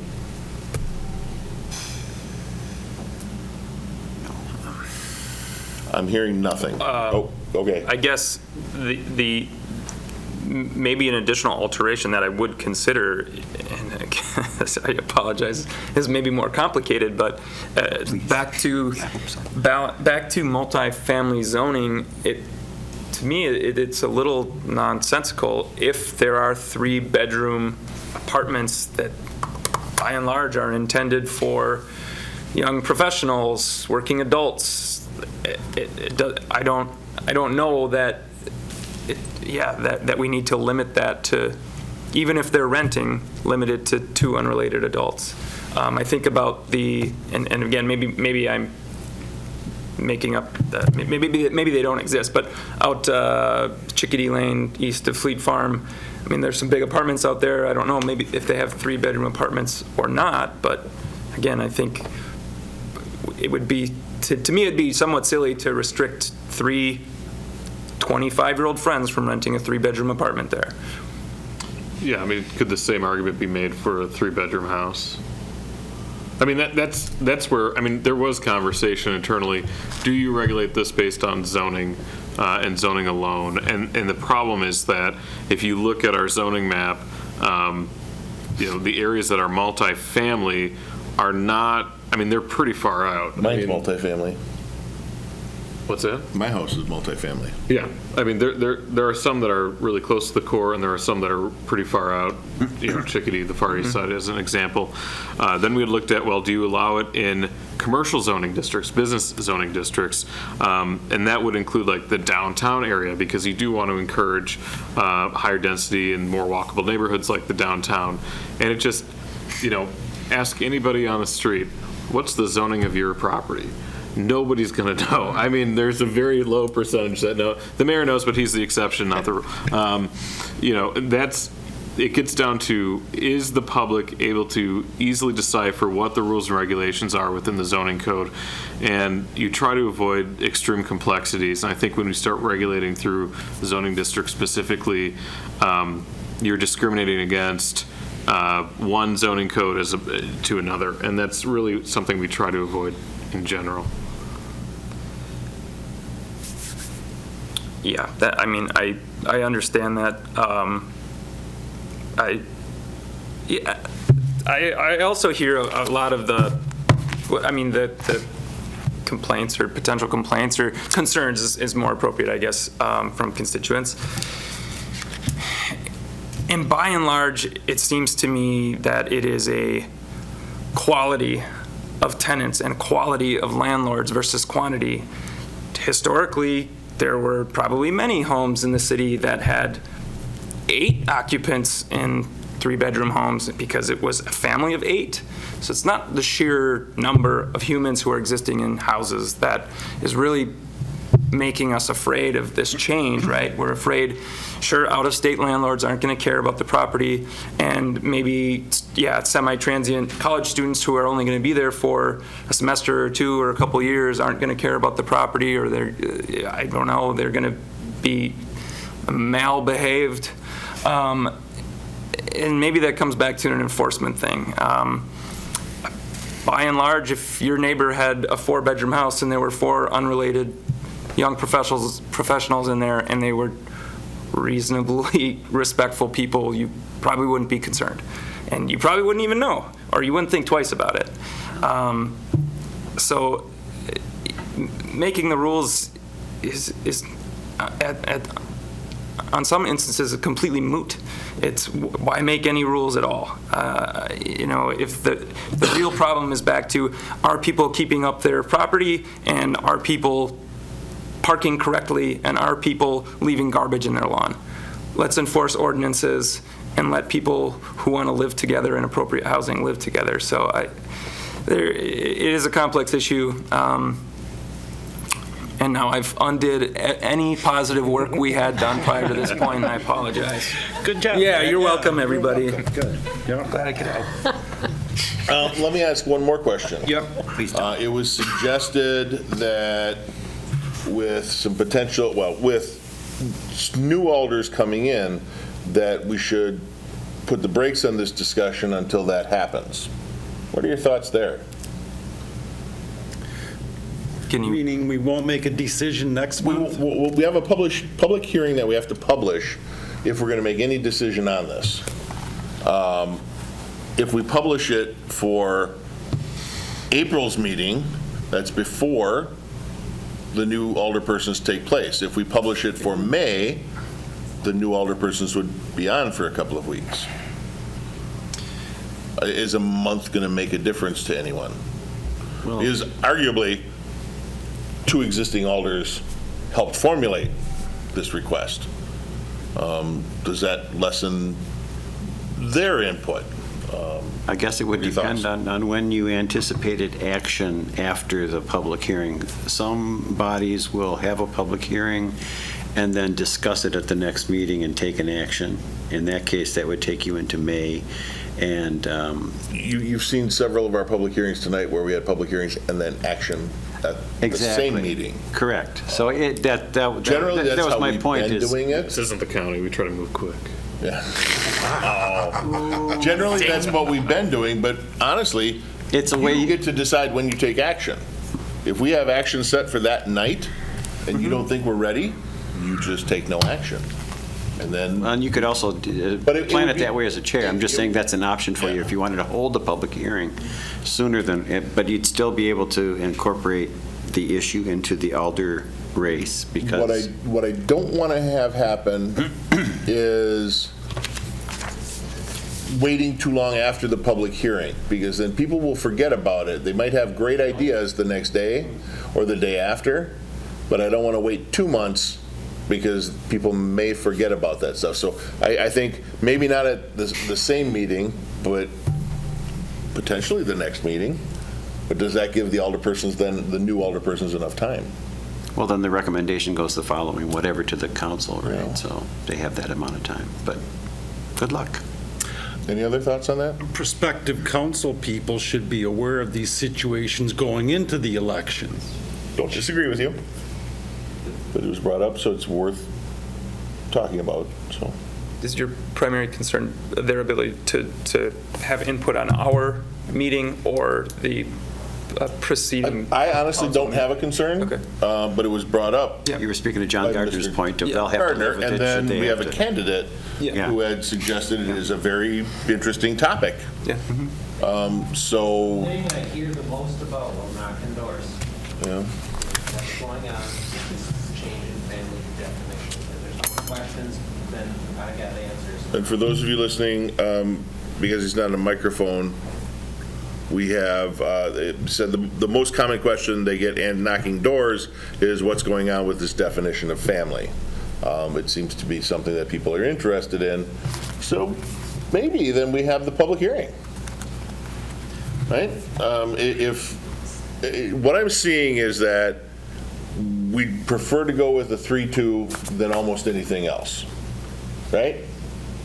If I'm incorrect, say so. That's my thinking. Okay, now, that doesn't mean we're going to approve the 3-2. That means, right now, that's the change we would consider. We wouldn't consider really any of the other changes. Well, how about the definition of the household entity? And that's already in there. So I'm That's going a given? back. No, it's not a given. It's not a given. But it's in one of the proposals already, that household entity. Okay. So that's still up for discussion, and maybe we have the public hearing to change the definition of family encompassing all of that, and we decide to do nothing with the definition of family, but change the word to household entity. You could do that. This at least gets it to the body for consideration, because you may ultimately choose that you don't even want to change the definition. 3-2. So Sure. we can publish the 3-2. I think it's probably appropriate that we do it in May, just given our publication timelines. I believe you have concurrence on moving ahead to a public hearing with 3-2. Right. Okay, that's what we'll do then. And then we'll publish it for the May Plan Commission meeting. Yes. That allows any existing alderpersons to still provide the input. That allows the incoming alderpersons, whoever they may be, to be part of the actual decision-making process. Mr. Kudrowski, you said wait. What does that mean? I think he means wait till. You mean wait till after May? Right. Gotcha. After April. Or after, yes. So we would after have April. it in May under the new Okay. council and the reorged. Fair enough. My goodness. All right, so I think we're covered on that discussion. Again, if anybody has comments, direct them to your alderperson, direct them to city staff, and we will get those into the record. Now, we will go over to the monthly report. Director Karnowski? A monthly report's included in your agenda packet, nothing substantial to point out. Okay. Any questions on the monthly report? Before we get to the director's report, I'm going to add a director's report of my own. Oh, boy. This is Director Karnowski's last meeting for a while, because tomorrow he's taking on yet another title, and that title will be Daddy.